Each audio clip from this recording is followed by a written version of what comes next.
आज हम जिस पुस्तक का सस्वर पठन करने वाले हैं वो शिव रचना त्रय की दूसरी पुस्तक नागाओं का रहस्य है, जिसके रचनाकार हैं अमीश त्रिपाठी और अनुवादक हैं विश्वजीत सपन। अध्याय 16 विपरीत आकर्षण। अग्नि तीव्रता से प्रचंड होती जा रही थी। शिव ने मानसरोवर झील में इतनी ऊंची लपटें कभी नहीं देखी थी। साए साए करती हवा, खुला मैदान, गुण वालों की शक्ति, उसके कबीले ने कभी किसी आग को लंबे समय तक जलने नहीं दिया था। उसने अपने चारों ओर देखा। उसका गांव खाली था, एक भी व्यक्ति दिखाई नहीं दे रहा था। उसके टीलों की दीवारों को लपटें चूम रही थी। वो झील की ओर मुड़ा। हे पवित्र झील, मेरे लोग कहाँ हैं? क्या प्रकृति वालों ने उन्हें बंधक बना लिया? शिव, सहायता करें। शिव पीछे मुड़ा तो उसने देखा कि रक्त से लथपथ बृहस्पति और विशालकाय आग के घेरे से होता हुआ गांव के प्रवेश द्वार से बाहर आ रहा था। उसे एक दानवी आकार का मुखौटा पहने चोगाधारी खदेड़ रहा था। उसकी चाल डरावने ढंग से अत्यधिक नियंत्रित थी। शिव ने बृहस्पति को खींचकर अपने पीछे कर लिया और मुखौटा पहने चोगाधारी नागा के निकट आने की प्रतीक्षा करने लगा। जब वो निकट आया तो शिव चिल्लाया, तुम उसके पास फटक भी नहीं सकते। जब तक मैं जीवित हूं तब तक तो बिल्कुल भी नहीं। उस नागा का मुखौटा जैसे स्वयं जीवित हो उठा। वो कृत्रिम हंसी हंसा, मैंने उसे पहले ही पकड़ लिया है। शिव तेजी से पीछे घूमा। उसके पीछे 3 विशालकाय सर्प थे। एक सर्प बृहस्पति के शिथिल शरीर को घसीटता हुआ ले जा रहा था, जिस पर अनेक सर्पदंश दिख रहे थे। अन्य 2 सर्प पहरे पर थे, जो अपने मुंह से आग उगल रहे थे, जिसके कारण शिव उनके निकट नहीं जा पा रहा था। शिव असहाय सा देख रहा था। उन सर्पों ने बृहस्पति को घसीटकर नागा के पास पहुंचा दिया। अत्यधिक क्रोधित शिव नागा की ओर मुड़ा। प्रभु श्री रुद्र कृपा करें, शिव फुसफुसाया। बुरी तरह से घायल द्रपकु नागा के पास अपने घुटनों के बल झुका हुआ था, पराजित असहाय मृत्यु की प्रतीक्षा में। द्रपकु के बगल में ही घुटनों के बल एक स्त्री बैठी हुई थी। उसकी बाह से रक्त रिस रहा था। लहराते केश उसके झुके हुए चेहरे को ढके हुए थे। फिर हवा के प्रवाह से वो अनावृत हो गया। उसने ऊपर की ओर देखा। ये वही थी, वही स्त्री जिसे शिव बचा नहीं पाया था, वही जिसका बचाव उसने नहीं किया था, वो स्त्री जिसे बचाने तक का उसने प्रयास नहीं किया था। सहायता, कृपा कर मेरी सहायता करें, ऐसा दुस्साहस मत करना, शिव ने नागा को चेतावनी देते हुए कहा। नागा ने बहुत ही शांति से अपनी तलवार उठाई और एक क्षण को भी बिना हिचकिचाए उस स्त्री का सिर धड़ से अलग कर दिया। शिव ठंडे पसीने से नहाया हुआ उठ बैठा। उसका मस्तक पुनः जल रहा था। मधुमती की लहरों की आवाज सुनते हुए उसने तंबू के अंदर फैले अंधकार को देखा। उसने अपने हाथ पर दृष्टि डाली। उसमें सर्प बना हुआ वो बाजूबंद था। उसने बाजूबंद को जमीन पर फेंक दिया और अपनी शैया पर लेट गया। उसका सिर भारी था, बहुत भारी। मधुमती उस रात शांति से बह रही थी। परशुराम ने ऊपर की ओर देखा। चांदनी उसे अपना कार्य करने के लिए प्रकाश दे रही थी। उसने एक छोटी सी अंगीठी के ऊपर रखे हुए सपाट तवे के ताप का परीक्षण किया। बहुत अधिक होना ही था। मांस को तत्काल ही झुलसा देना होगा, वरना रक्त का बहना नहीं रुकेगा। वो पुनः कुल्हाड़ी की तेज धार करने में जुट गया। उसने एक बार फिर उसकी धार का परीक्षण किया। धार अत्यधिक पैनी थी। उससे बहुत ही सफाई से प्रहार किया जा सकता था। उसने पीछे मुड़कर देखा, वहां कोई नहीं था। उसने अपना लबादा फेंक दिया और एक गहरी सांस भरी। प्रभु रुद्र मुझे शक्ति प्रदान करे। उसने अपने बाएं हाथ को घुमाकर मोड़ा, वही पापी हाथ जिसने नीलकंठ के प्रिय व्यक्ति के वध करने का साहस किया था। उसने उस पेड़ के तने के निकले हुए भाग को पकड़ा, उसे कसकर पकड़ लिया, जिससे अपना कंधा खींच पाया। वो तना इससे पहले उसके कई शत्रुओं के सिर धड़ से अलग करने में प्रयुक्त हो चुका था। उस पेड़ पर उन दुर्भाग्यशाली पीड़ितों का रक्त गिर गिर कर गहरे लाल रंग के दाग बन गए थे। अब वही उसका रक्त उनसे मिलने जा रहा था। उसने अपने दाहिने हाथ से फरसा और ऊंचा उठा लिया। परशुराम ने अंतिम बार सिर उठाकर ऊपर की ओर देखा और एक गहरी सांस ली। मुझे क्षमा करे मेरे प्रभु। वो फरसा भनभनाता हुआ हवा में लहराया, तेजी से नीचे आ गिरा और बिना चूक हाथ कटकर अलग कर दिया।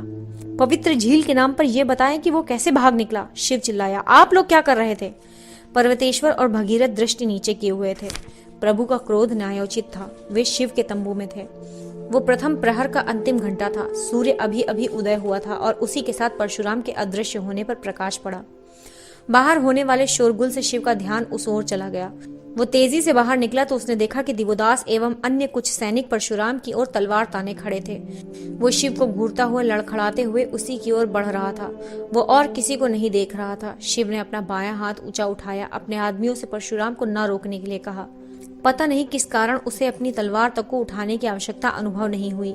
परशुराम ने अपना लबादा कसकर लपेटा हुआ था।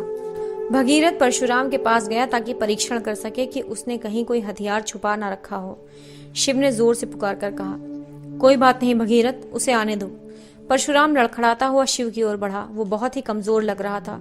उसकी आंखें बंद होती प्रतीत हो रही थी। परशुराम शिव के सामने अपने घुटनों के बल गिर पड़ा। तुम कहाँ गए थे? परशुराम ने ऊपर की ओर देखा। उसकी आंखें विषादपूर्ण थी। प्रायश्चित प्रभु। शिव की भ्रकुटी तन गई। उस दस्यु ने अपना लबादा नीचे गिरा दिया और अपने दाहिने हाथ से अपना बायां कटा हुआ हाथ शिव के चरणों में रख दिया। इस हाथ ने पाप किया, प्रभु मुझे क्षमा कर दें। शिव ने दहशत से अपनी श्वास रोक ली। परशुराम गिर पड़ा। वो अचेत हो चुका था। आयुर्वती ने परशुराम के घाव की मरहम पट्टी कर दी थी। उसने उसे फिर से दाग कर संक्रामक होने से रोक दिया था। खुले हुए मांस पर नीम का रस लगा दिया गया था। कटे हुए भाग पर नीम के पत्तों की पट्टी बनाकर उसे हाथ से कसकर बांध दिया गया था। उसने शिव की ओर देखा। ये मूर्ख भाग्यशाली है कि कुल्हाड़ी की धार तेज थी और वो साफ थी। इस प्रकार के घाव से हुई रक्त की कमी और संक्रमण प्राण घातक सिद्ध हो सकते हैं। मैं नहीं समझता कि सफाई या अस्त्र की तेज धार अनायास ही थी। भगीरथ फुसफुसाया। उसने ही ये किया था। वो जानता था कि वो क्या कर रहा है। पर्वतेश्वर परशुराम को एकटक घूर रहा था, विस्मित। ये विचित्र व्यक्ति कौन है? शिव ने अभी तक एक शब्द भी नहीं कहा था। वो केवल परशुराम को घूर रहा था। उसका चेहरा भावहीन था। उसकी आंखें अत्यधिक संकुचित थी। हम लोग अब इसका क्या करें प्रभु? पर्वतेश्वर ने पूछा। हम लोग इसका उपयोग करें, भगीरथ ने सुझाव दिया। हमारे जहाज को ठीक होने में 6 महीने का समय लग जाएगा। हम लोग इतने समय तक यहाँ नहीं रह सकते। मेरा सुझाव है कि हम इस छोटी नाव में इसे ब्रंगा के सबसे निकट सीमांत चौकी तक लेकर चलते हैं और उनके हवाले कर देते हैं। हम लोग ब्रंगा के सबसे बड़े वांछित अपराधी को उन्हें सौंपकर इसके बदले में उनसे जहाज ले लेंगे। वे लोग जबरन इससे औषधि बनाने का तरीका ले लेंगे और हमें नागांव तक पहुंचने का मार्ग मिल जाएगा। शिव ने कुछ नहीं कहा। वो लगातार परशुराम को घूरे जा रहा था। पर्वतेश्वर को भगीरथ का सुझाव अच्छा नहीं लगा, लेकिन वो ये भी जानता था कि इस समय यही सबसे व्यावहारिक उपाय था। उसने शिव की ओर देखा। प्रभु, हम लोग इसे ब्रंगा वालों के हवाले नहीं करेंगे, शिव ने कहा। प्रभु? भगीरथ हैरान हो चीख पड़ा।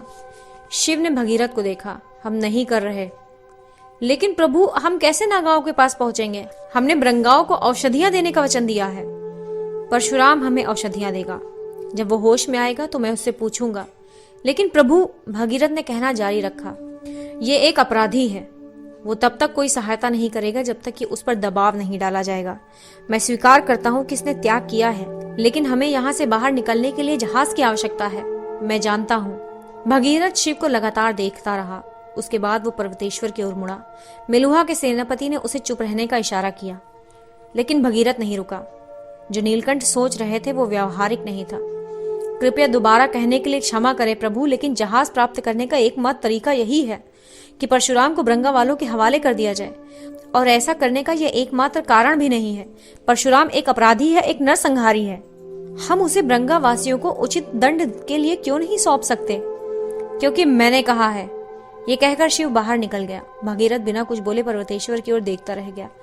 परशुराम की आंखें हल्की सी खुली। वो दुर्बलता से मुस्कुराया और उसके बाद पुनः सो गया। दूसरा प्रहर आते ही सूर्य सिर पर चढ़कर चमचमाने लगा। ब्रंगा और काशी के सैनिक बहुत परिश्रम से कार्य में जुटे हुए थे और विशुद्युम्न ने उनकी कमान संभाल रखी थी। योग्य ब्रंगाओं का आदेश मानने में कावस को कोई दुविधा नहीं हो रही थी। ब्रंगा के साथ आए वैद्यों ने सभी घायलों का उपचार कर दिया था। अब सभी स्वास्थ्य लाभ करने लगे थे। सारे मृतकों की अंत्येष्टि इच्छावर के मैदानों में कर दी गई थी। हालांकि किसी को भी शेरनियों और बब्बर शेर के पुनः उस गांव में आने की आशा नहीं थी। फिर भी सावधानी के तौर पर गांव के चारों ओर खाई खोद दी गई थी। ब्रंगा और काशी के सैनिक विद्यालय के भवन में अस्थायी तौर पर निवास कर रहे थे। गांव वालों को भोजन की आपूर्ति करने के लिए कह दिया गया था। यद्यपि गांव वाले शेर के झुंड के नष्ट हो जाने पर प्रसन्न थे, तथापि भय के कारण अभी भी सैनिकों आदि से दूरी बनाए हुए थे और विशुद्युम्न के आदेशों का पालन चुपचाप कर रहे थे। उनके जीवन की रक्षा हुई थी। इस तथ्य के बावजूद भी नागाओं का जानलेवा आतंक उन्हें दमित किए हुए था।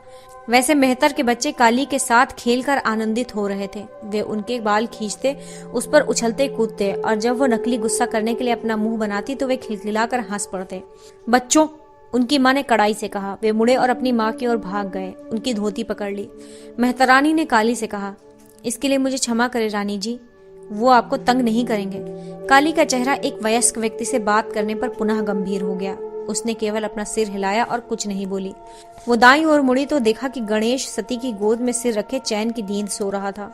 उसका चेहरा परमानंद का प्रतीक बना हुआ था। उसके घावों पर पट्टियां लगा दी गई थी। वैद्य उसके पैर पर शेरनी के काटे घाव के बारे में अधिक चिंतित था। उसे भलीभांति साफ करके पट्टियों से कसकर बांध दिया गया था। सती ने काली की ओर देखा और मुस्कुराई। उसने अपनी बहन का हाथ पकड़ लिया। काली नम्रता से मुस्कुराई। मैंने आज तक इसे इतने चैन से सोते हुए नहीं देखा। सती मुस्कुराई और उसने बड़े लाड़ से गणेश के चेहरे पर अपना हाथ फेरा। इतने लंबे समय तक इसका ध्यान रखने के लिए तुम्हारा बहुत बहुत धन्यवाद। ये तो मेरा कर्तव्य था। हाँ, लेकिन सभी लोग अपने कर्तव्य का पालन नहीं करते हैं। धन्यवाद। वास्तव में मुझे इसमें आनंद मिला। सती मुस्कुराई। मैं कल्पना कर सकती हूँ कि तुम्हारे लिए जीवन कितना कठिन रहा होगा। मैं उसकी पूर्ति करूंगी, मैं वचन देती हूँ। काली ने अपनी भौहों को हल्के से ऊपर चढ़ाया, लेकिन चुप रही। सती ने ऊपर देखा, जैसे उसे कोई विचार सूझा हो। तुमने पिताजी के बारे में कुछ कहा था? क्या तुम निश्चित तौर पर ऐसा कह सकती हो? वे कमजोर हैं, लेकिन वे अपने परिवार से स्पष्ट रूप से प्रेम करते हैं। मैं ये कल्पना भी नहीं कर सकती कि वे जानबूझकर हम में से किसी को हानि पहुंचा सकते हैं। काली का चेहरा सख्त हो गया। अचानक गणेश की आवाज सुन दोनों ने बातें रोक दी। सती ने अपने पुत्र की ओर देखा। गणेश ने मुंह फुलाया। मुझे भूख लगी है। सती ने अपनी भौहें उठाई और खिलखिलाकर हंस पड़ी। उसने गणेश के ललाट को धीमे से चूमा। मुझे देखने दो कि अभी क्या मिल सकता है। जब सती वहां से चली गई तो काली इस प्रकार के व्यवहार पर डांटने के लिए उसकी ओर मुड़ी, लेकिन गणेश स्वयं भी तेजी से उठ चुका था। आप उन्हें नहीं बताएंगी मौसी? क्या आप उन्हें नहीं बताएंगी? वो मूर्ख नहीं है, ये तुम जानते हो। वो पता लगा लेगी। चाहे वे पता लगा ले, लेकिन उन्हें आपसे ये सूचना नहीं मिलनी चाहिए। उसे सच जानना चाहिए। वो क्यों ना जाने? क्योंकि कुछ सच केवल पीड़ा देते हैं मौसी। अच्छा हो यदि वे दबे ही रहें। प्रभु, परशुराम फुसफुसाया। शिव, पर्वतेश्वर और भगीरथ उस छोटे से तंबू में जमघट लगाए हुए थे। वो तीसरे प्रहर का अंतिम घंटा था। क्षितिज पर सूर्य डूब रहा था और मधुमती के पानी को गुलाबी भूरी आभा प्रदान कर रहा था। दिवोदास और उसके आदमी जहाज की मरम्मत के काम में जुट चुके थे। ये एक चुनौतीपूर्ण कार्य था। क्या है परशुराम? शिव ने पूछा। तुम मुझसे मिलना क्यों चाहते थे? परशुराम ने ताकत जुटाने के लिए अपनी आंखें बंद कर ली। मैं अपने एक आदमी से ब्रंगा लोगों को नागा औषधि बनाने की विधि की सूचना उपलब्ध करा दूंगा प्रभु। हम उनकी सहायता करेंगे। हम उन्हें कलिंग में महेंद्र पर्वत तक ले जाएंगे, जहां हमें औषधि को स्थिर करने का तत्व प्राप्त होता है। शिव मुस्कुराया। धन्यवाद। आपको मुझे धन्यवाद कहने की आवश्यकता नहीं है प्रभु। ये आपको चाहिए। आपके लिए काम आना मेरे लिए सम्मान की बात है। शिव ने सिर हिलाया। आपको जहाज की भी आवश्यकता है, परशुराम ने कहा। भगीरथ खड़ा हो गया। मेरे पास मेरा अपना एक बड़ा जहाज है, पर्वतेश्वर की ओर मुड़ने से पहले परशुराम ने कहा। आप अपने कुछ आदमी मुझे दें वीर सेनापति। मैं उन्हें बताऊंगा कि वो कहाँ है। वे उसे यहाँ ला सकते हैं और हम यहाँ से प्रस्थान कर सकते हैं। आश्चर्यचकित पर्वतेश्वर शिव की ओर देखते हुए मुस्कुराया। शिव ने सिर हिलाया। वो दस्यु थका हुआ लग रहा था। शिव परशुराम के कंधे को स्पर्श करने के लिए झुका। तुम्हें आराम की आवश्यकता है, हम बाद में बात कर सकते हैं। एक और वस्तु प्रभु, परशुराम ने हट करते हुए कहा। ब्रंगा वाले तो केवल माध्यम है। शिव ने त्योरी चढ़ा ली। आपका अंतिम लक्ष्य नागाओं की खोज करना है। शिव ने अपनी आंखें संकुचित कर ली। मैं जानता हूं कि वे कहाँ रहते हैं, परशुराम ने कहा। शिव की आंखें आश्चर्य में चौड़ी हो गईं। दंडक वन के उस मार्ग को मैं जानता हूं प्रभु, परशुराम कहता गया। मैं जानता हूं कि नागाओं का नगर कहाँ है। मैं आपको बता सकता हूं कि वहां कैसे पहुंचा जा सकता है। शिव ने परशुराम के कंधे पर थपकी दी। धन्यवाद, लेकिन मेरी एक शर्त है प्रभु। शिव ने अपनी त्योरी चढ़ा ली। मुझे अपने साथ ले चलें, परशुराम फुसफुसाया। शिव ने आश्चर्य से अपने भौहें उठाई। लेकिन क्यों? आपका अनुसरण करना मेरा कर्तव्य है। कृपा कर मेरे इस दयनीय जीवन को कम से कम थोड़ा अर्थ प्रदान करने का अवसर दे प्रभु। शिव ने सहमति में सिर हिलाया। तुम्हारे साथ यात्रा करना मेरे लिए सम्मान की बात होगी। मधुमती का युद्ध समाप्त हुए 3 दिन बीत चुके थे। पर्वतेश्वर के लोगों ने परशुराम के जहाज को ढूंढ लिया था। ये उससे भी बड़ा था जिसमें वे यात्रा करके यहाँ आए थे। वो स्पष्ट रूप से एक ब्रंगा जहाज था, क्योंकि उसके तल में वो अतिरिक्त हिस्सा बना हुआ था जिससे वे ब्रंगा के द्वारों से होकर आसानी से अंदर जा सकते थे। वो जहाज अवश्य ही परशुराम के लोगों ने उन्हें पकड़ने के लिए वहां आए किसी ब्रंगा दल से छीना होगा। सभी सैनिक जहाज पर चढ़ चुके थे। परशुराम के आदमी अब बंदी नहीं थे। उन्होंने सूर्यवंशियों के समान ही सुविधाएं प्रदान की गई थी। शिव ने निजी रूप से पूर्वक एवं परशुराम दोनों की सुविधाओं का ध्यान रखा था। आयुर्वती ने अपने सहायक मंत्रक को परशुराम के साथ रखा हुआ था। परशुराम अत्यधिक रक्त के बह जाने के कारण अभी भी बहुत दुर्बल था। जहाज मधुमती की उल्टी धारा में आराम से चल रहा था। जब वे ब्रंगा नदी के निकट पहुंचेंगे तो एक अतिरिक्त तीव्र चालित नौका राजा चंद्रकेतु के मार्गदर्शन के लिए भेज दी जाएगी, जिससे नागाओं की औषधियां प्राप्त करने वाले वैकल्पिक स्रोत को ढूंढा जा सके। वो आदमी ब्रंगदाई में शिव के लोगों को भी सूचना देता जाएगा कि वे तत्काल शिव से वहां आकर मिले जहां मधुमती ब्रंगा नदी से पृथक होती है। उसके बाद उनका दल काशी की ओर वापस चल पड़ा। सती और कार्तिक से मिलने के लिए शिव बेताब हो रहा था। उसे अपने परिवार की याद आ रही थी। उसके बाद उसने सेना के गठन और नागाओं की खोज के लिए जल्दी ही दक्षिण की ओर कूच करने की एक योजना बनाई थी। शिव जहाज के अगले हिस्से में वीरभद्र के साथ बैठा गांजे का कश ले रहा था। नंदी उनकी बगल में खड़ा था। वे मधुमती के भंवरदार जल को देख रहे थे। यह अभियान तो आशा से अधिक अच्छा रहा प्रभु, नंदी ने कहा। हाँ, बात तो सही है, चिलम की ओर संकेत करते हुए शिव ने कहा। दुर्भाग्य से उत्सव उतना आनंददायक नहीं रहा। वीरभद्र मुस्कुराया। मुझे काशी पहुंचने दे, वहां सही तरीके से लोग गांजा मिलाना जानते हैं। शिव जोर से हंसा। नंदी भी हंस पड़ा। शिव ने नंदी की ओर चिलम बढ़ाई, लेकिन मेलुहा के उपसेनापति ने इनकार कर दिया। शिव ने अपने कंधे उचकाए और एक कश और लिया। उसके बाद उसने चिलम वीरभद्र को पकड़ा दी। शिव का ध्यान भंग हो गया क्योंकि उसने देखा कि पर्वतेश्वर उनके निकट आया, झिझका और फिर मुड़ गया। ना जाने अभी मुझसे वे क्या बात करना चाहते हैं, शिव ने त्योरी चढ़ाकर कहा। ये तो स्पष्ट है ना? वीरभद्र मुस्कुराया। नंदी ने दृष्टि नीचे की और मुस्कुराया, लेकिन कुछ बोला नहीं। तुम दोनों मूर्ख मुझे क्षण भर के लिए अकेला क्यों नहीं छोड़ देते? शिव मुस्कुराया और अपने मित्रों को छोड़कर वहां से चल पड़ा। पर्वतेश्वर थोड़ी दूर पर ही खड़ा था। वो किसी गहरी सोच में डूबा हुआ था। सेनापति, कुछ बोलूं सेनापति? पर्वतेश्वर ने तत्काल ही पीछे मुड़कर सैनिक का अभिवादन किया। आप आज्ञा करें प्रभु। आज्ञा नहीं पर्वतेश्वर, एक निवेदन है। पर्वतेश्वर ने अपनी त्योरी चढ़ा ली। पवित्र झील के नाम पर बस एक बार अपने हृदय की सुने, शिव ने कहा। प्रभु, आप जानते हैं कि मैं क्या कह रहा हूँ। वो आपको प्रेम करती है, आप उसे प्रेम करते हैं। इसके अलावा आप और किस बारे में सोच रहे हैं? पर्वतेश्वर सुर्ख हो गया। क्या ये इतना स्पष्ट हो गया है? ये सभी के लिए बहुत स्पष्ट हो चुका है सेनापति। लेकिन प्रभु, ये अनुचित है। कैसे? क्यों? आप सोचते हैं कि प्रभु राम ने उद्देश्यपूर्ण ढंग से आपको दुखी करने के लिए यह विधि बनाई थी? फिर मेरे पितामह की प्रतिज्ञा, आप पर्याप्त समय तक उसका सम्मान कर चुके हैं। मुझ पर विश्वास करें, उनकी भी यही इच्छा होती। पर्वतेश्वर ने दृष्टि नीचे की, निशब्द। मैंने उनके एक दिशा निर्देश के बारे में सुना है कि कानून महत्वपूर्ण नहीं होते, महत्वपूर्ण होता है न्याय। यदि न्याय का उद्देश्य कानून तोड़ने से पूर्ण होता है तो उसे तोड़ दें। प्रभु राम ने ऐसा कहा था? आश्चर्य से पर्वतेश्वर ने पूछा। मुझे विश्वास है कि उन्होंने ऐसा कहा होगा, शिव मुस्कुराया। वे अपने अनुयायियों को कभी दुखी नहीं देखना चाहते थे। आप आनंदमयी के साथ रहकर किसी अन्य को हानि नहीं पहुंचा रहे। आपके पितामह के आरंभ किए विरोध को आप कोई हानि नहीं पहुंचा रहे। आपने उस उद्देश्य की पर्याप्त पूर्ति कर ली है। अब आप अपने हृदय को किसी अन्य उद्देश्य की पूर्ति करने दें। क्या आप निश्चित तौर पर ऐसा कह सकते हैं प्रभु? मैं इतना निश्चित तो किसी अन्य वस्तु के लिए कभी भी नहीं हुआ। प्रभु श्री राम के नाम पर उसके पास जाएं। शिव ने पर्वतेश्वर की पीठ पर जोर से एक मुक्का दे मारा। पर्वतेश्वर इस बारे में लंबे समय से सोच ही रहा था। शिव के शब्द उसके बिखरते साहस को एकत्र करने में सहायक हुए। उसने शिव को सैनिक अभिवादन किया और मुड़ गया। वह व्यक्ति एक विशेष कार्य करने जा रहा था। वो दांव लगाने को तैयार। आनंदमयी जहाज के जंगले से टिकी ठंडी हवा का आनंद ले रही थी। राजकुमारी जी।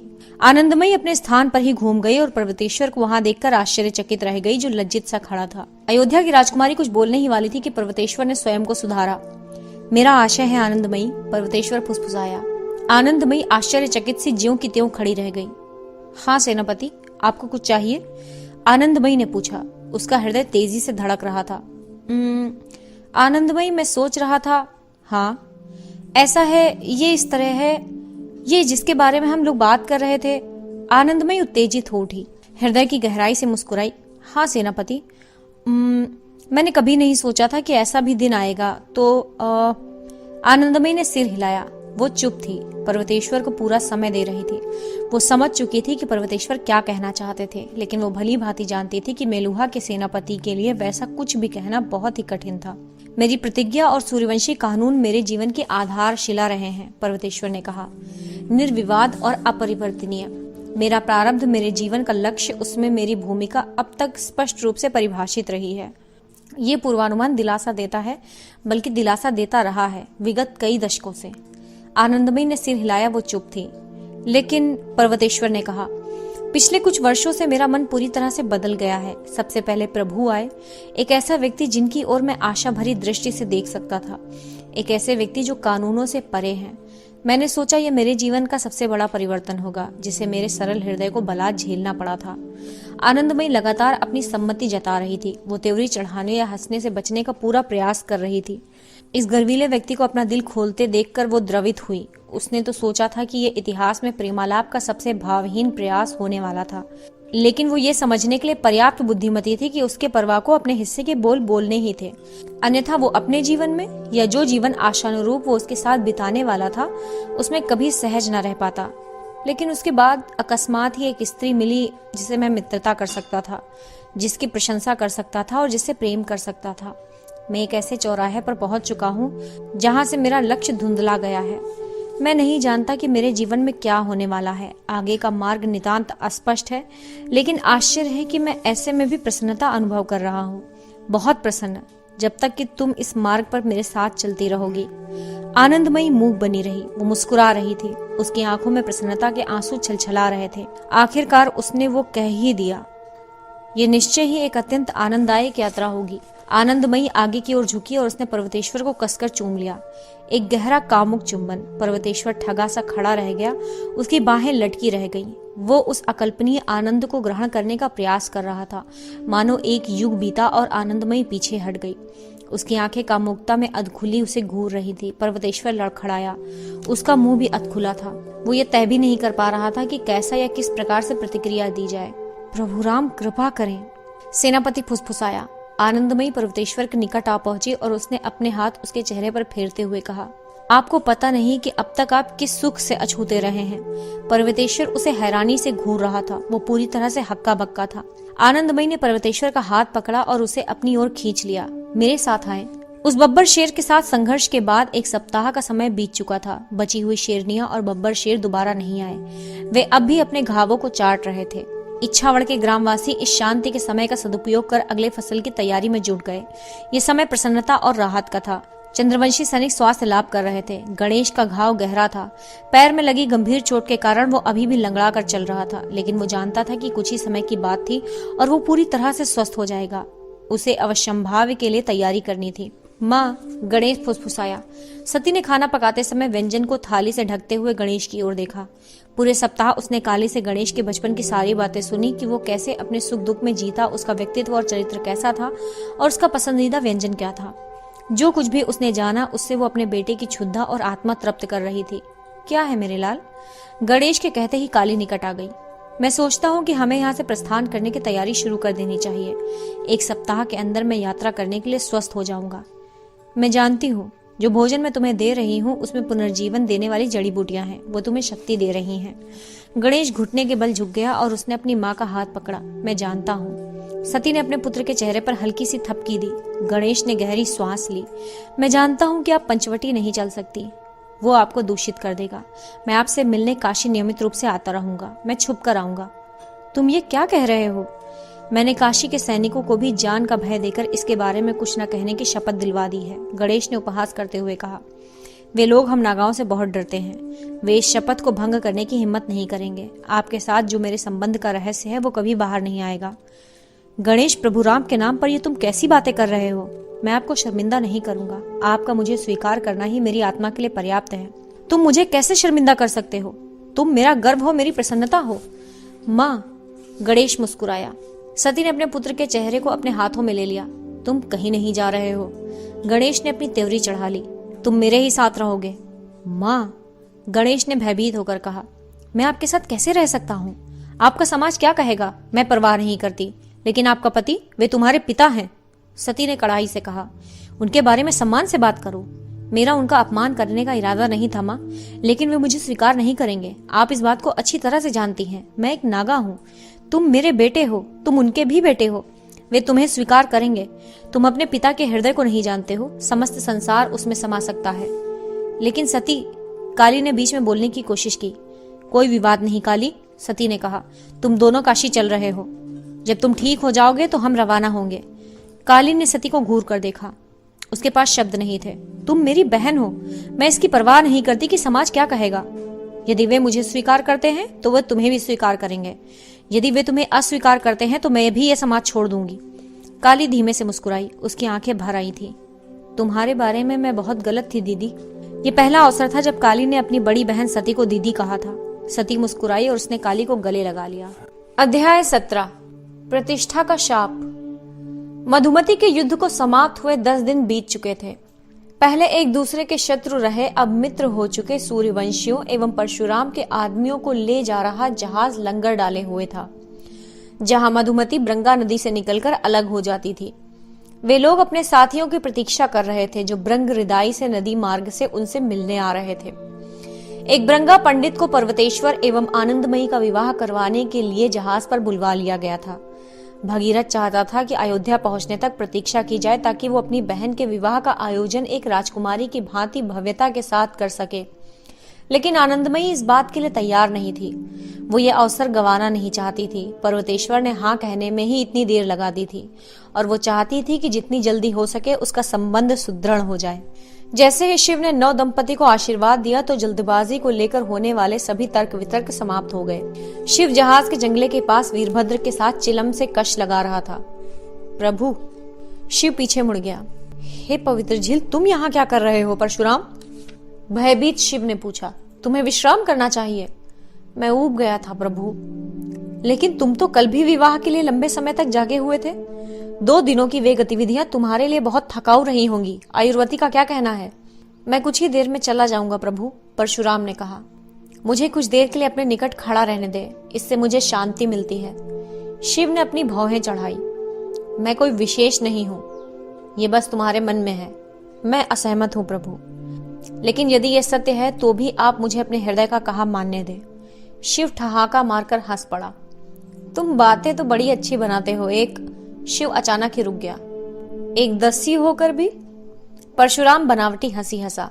मेरा आशय अनादर करने का नहीं था, क्षमा करना। आपको क्षमा मांगने की कोई आवश्यकता नहीं है प्रभु। ये सच है, मैं एक डाकू था। इस विचित्र डाकू की बातों में वीरभद्र की रुचि लगातार बढ़ती जा रही थी। बुद्धिमान परेशान और शिव की भक्ति में उग्र रूप से तल्लीन, उसने विषय बदलते हुए कहा। सेनापति पर्वतेश्वर एवं आनंदमयी के विवाह से आप बहुत प्रसन्न थे। मुझे वो बहुत रुचिकर लगा। ऐसा है कि वे दोनों एक दूसरे से नितांत उलट हैं, परशुराम ने कहा।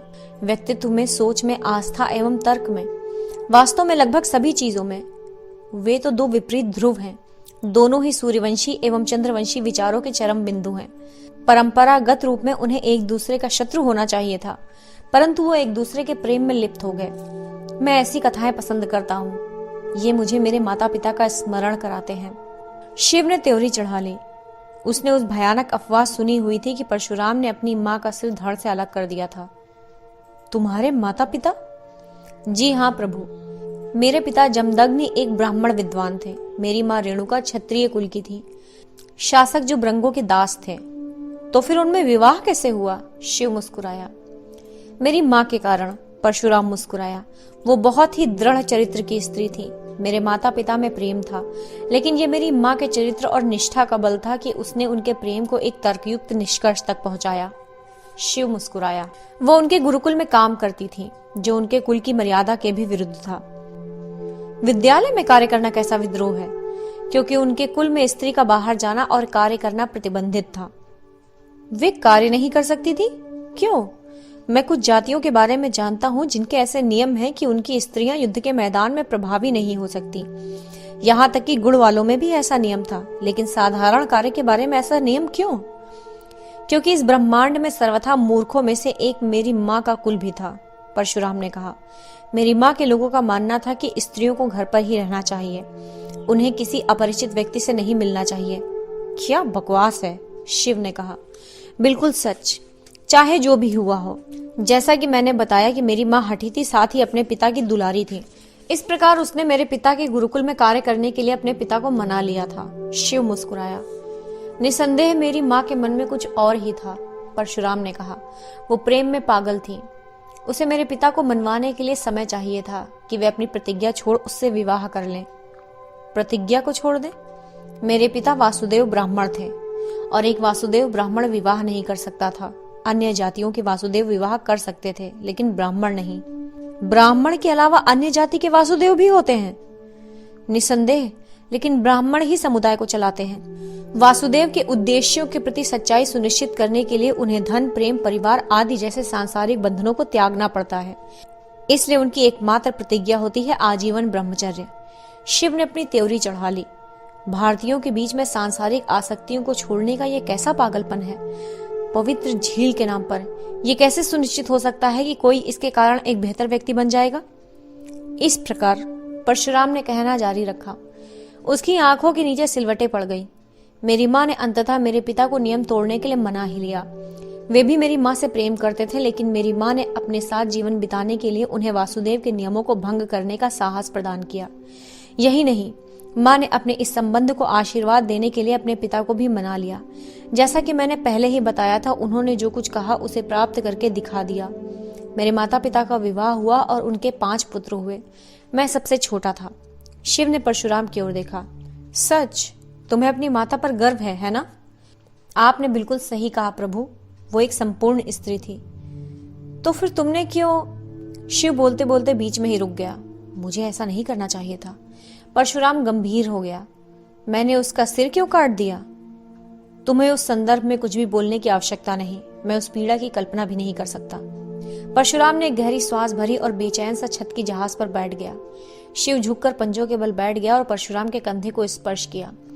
वीरभद्र खड़ा रहा और परशुराम की दर्द भरी आंखों में सीधा देखता रहा। तुम्हें कुछ बताने की आवश्यकता नहीं है परशुराम, शिव ने कहा। अपना दाहिना हाथ हृदय पर रखते हुए परशुराम ने अपनी आंखें बंद कर ली। वो प्रभु रुद्र को सिर नवाकर लगातार मंत्रोच्चार कर रहा था। ओम रुद्राय नमः, ओम रुद्राय नमः। शिव ने उस ब्राह्मण योद्धा को शांति से देखा। मैंने इसके बारे में आज तक किसी को नहीं बताया है प्रभु, परशुराम ने कहा। ये वो चिंगारी थी जिसने मुझे ये मार्ग चुनने के लिए विवश किया। शिव ने अपना हाथ बढ़ाकर परशुराम के कंधे को स्पर्श किया। लेकिन मुझे आपको अवश्य बताना चाहिए, यदि कोई ऐसा व्यक्ति है जो मेरा उद्धार कर सकता है तो वो आप हैं।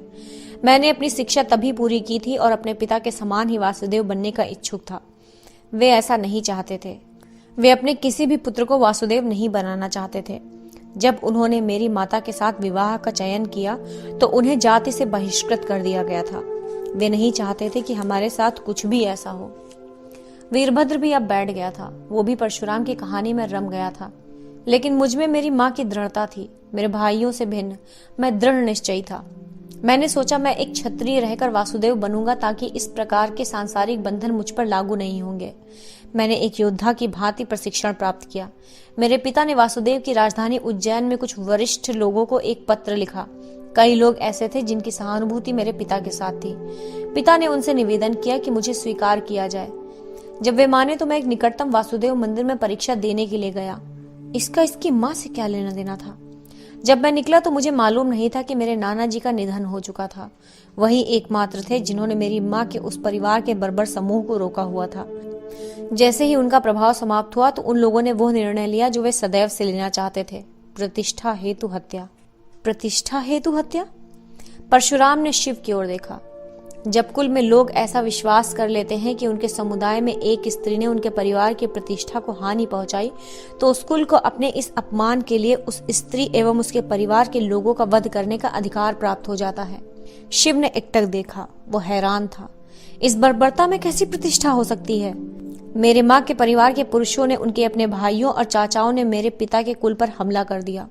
परशुराम ने बोलना बंद कर दिया। बहुत ही लंबे समय से रोके आंसू उसकी आंखों से झरझर बह निकले। परशुराम ने अपनी श्वास रोकी और उसके बाद बोलने की ताकत जुटाई। उन्होंने मेरे भाइयों को और मेरे पिता के सभी शिष्यों को मार डाला। उन्होंने मेरी माँ को एक पेड़ से बांध दिया और मेरे पिता को दिन भर प्रताड़ित करते रहे। ऐसी प्रताड़ना कि उसके बारे में बोला भी नहीं जा सकता है। उन्होंने मेरी माँ को ये सब देखने के लिए विवश किया और उसके बाद उनका सिर धड़ से अलग कर दिया। इस प्रकार के पागलपन और उस निर्दयता की कल्पना करके ही वीरभद्र को छटपटाहट हो रही थी। लेकिन उन्होंने मेरी माँ का वध नहीं किया। उन्होंने उससे कहा कि वे उन्हें जीवित रखना चाहते थे ताकि उसे वो दिन बार बार जीना पड़े। उसे एक उदाहरण बनकर जीना था ताकि फिर कोई भी स्त्री उनके परिवार को अपमानित करने की हिम्मत न जुटा सके।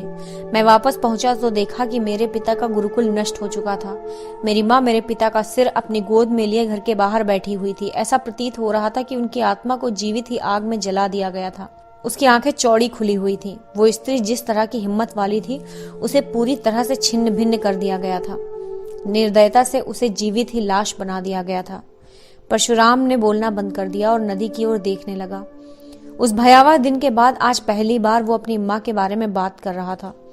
उसने मुझे ऐसे देखा जैसे मैं कोई अपरिचित व्यक्ति हूँ, और उसके बाद उसने जो शब्द बोले वे मुझे जीवन भर सताते रहे। उसने कहा, तुम्हारे पिता की मृत्यु मेरे कारण हुई है, ये मेरा ही पाप है।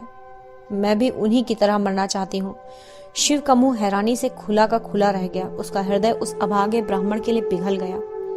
पहले मैं कुछ नहीं समझ सका और उसके बाद उसने आदेश दिया, मेरा सिर धड़ से अलग कर दो। मैं नहीं जानता था कि मुझे क्या करना चाहिए। मैं झिझका। उसके बाद उसने एक बार फिर कहा, मैं तुम्हारी माँ हूं, तुम्हें आदेश देती हूँ कि मेरा सिर धड़ से अलग कर दो। शिव ने परशुराम के कंधे को दबाया। मेरे पास विकल्प नहीं था। मेरी माँ अपना मानसिक संतुलन खो बैठी थी। मेरे पिता के प्रेम के बिना वो एक खाली कवच समान थी और कुछ नहीं। जैसे ही मैंने उनके आदेश का पालन करने के लिए कुल्हाड़ी उठाई तो उसने सीधा मेरी आंखों में देखा।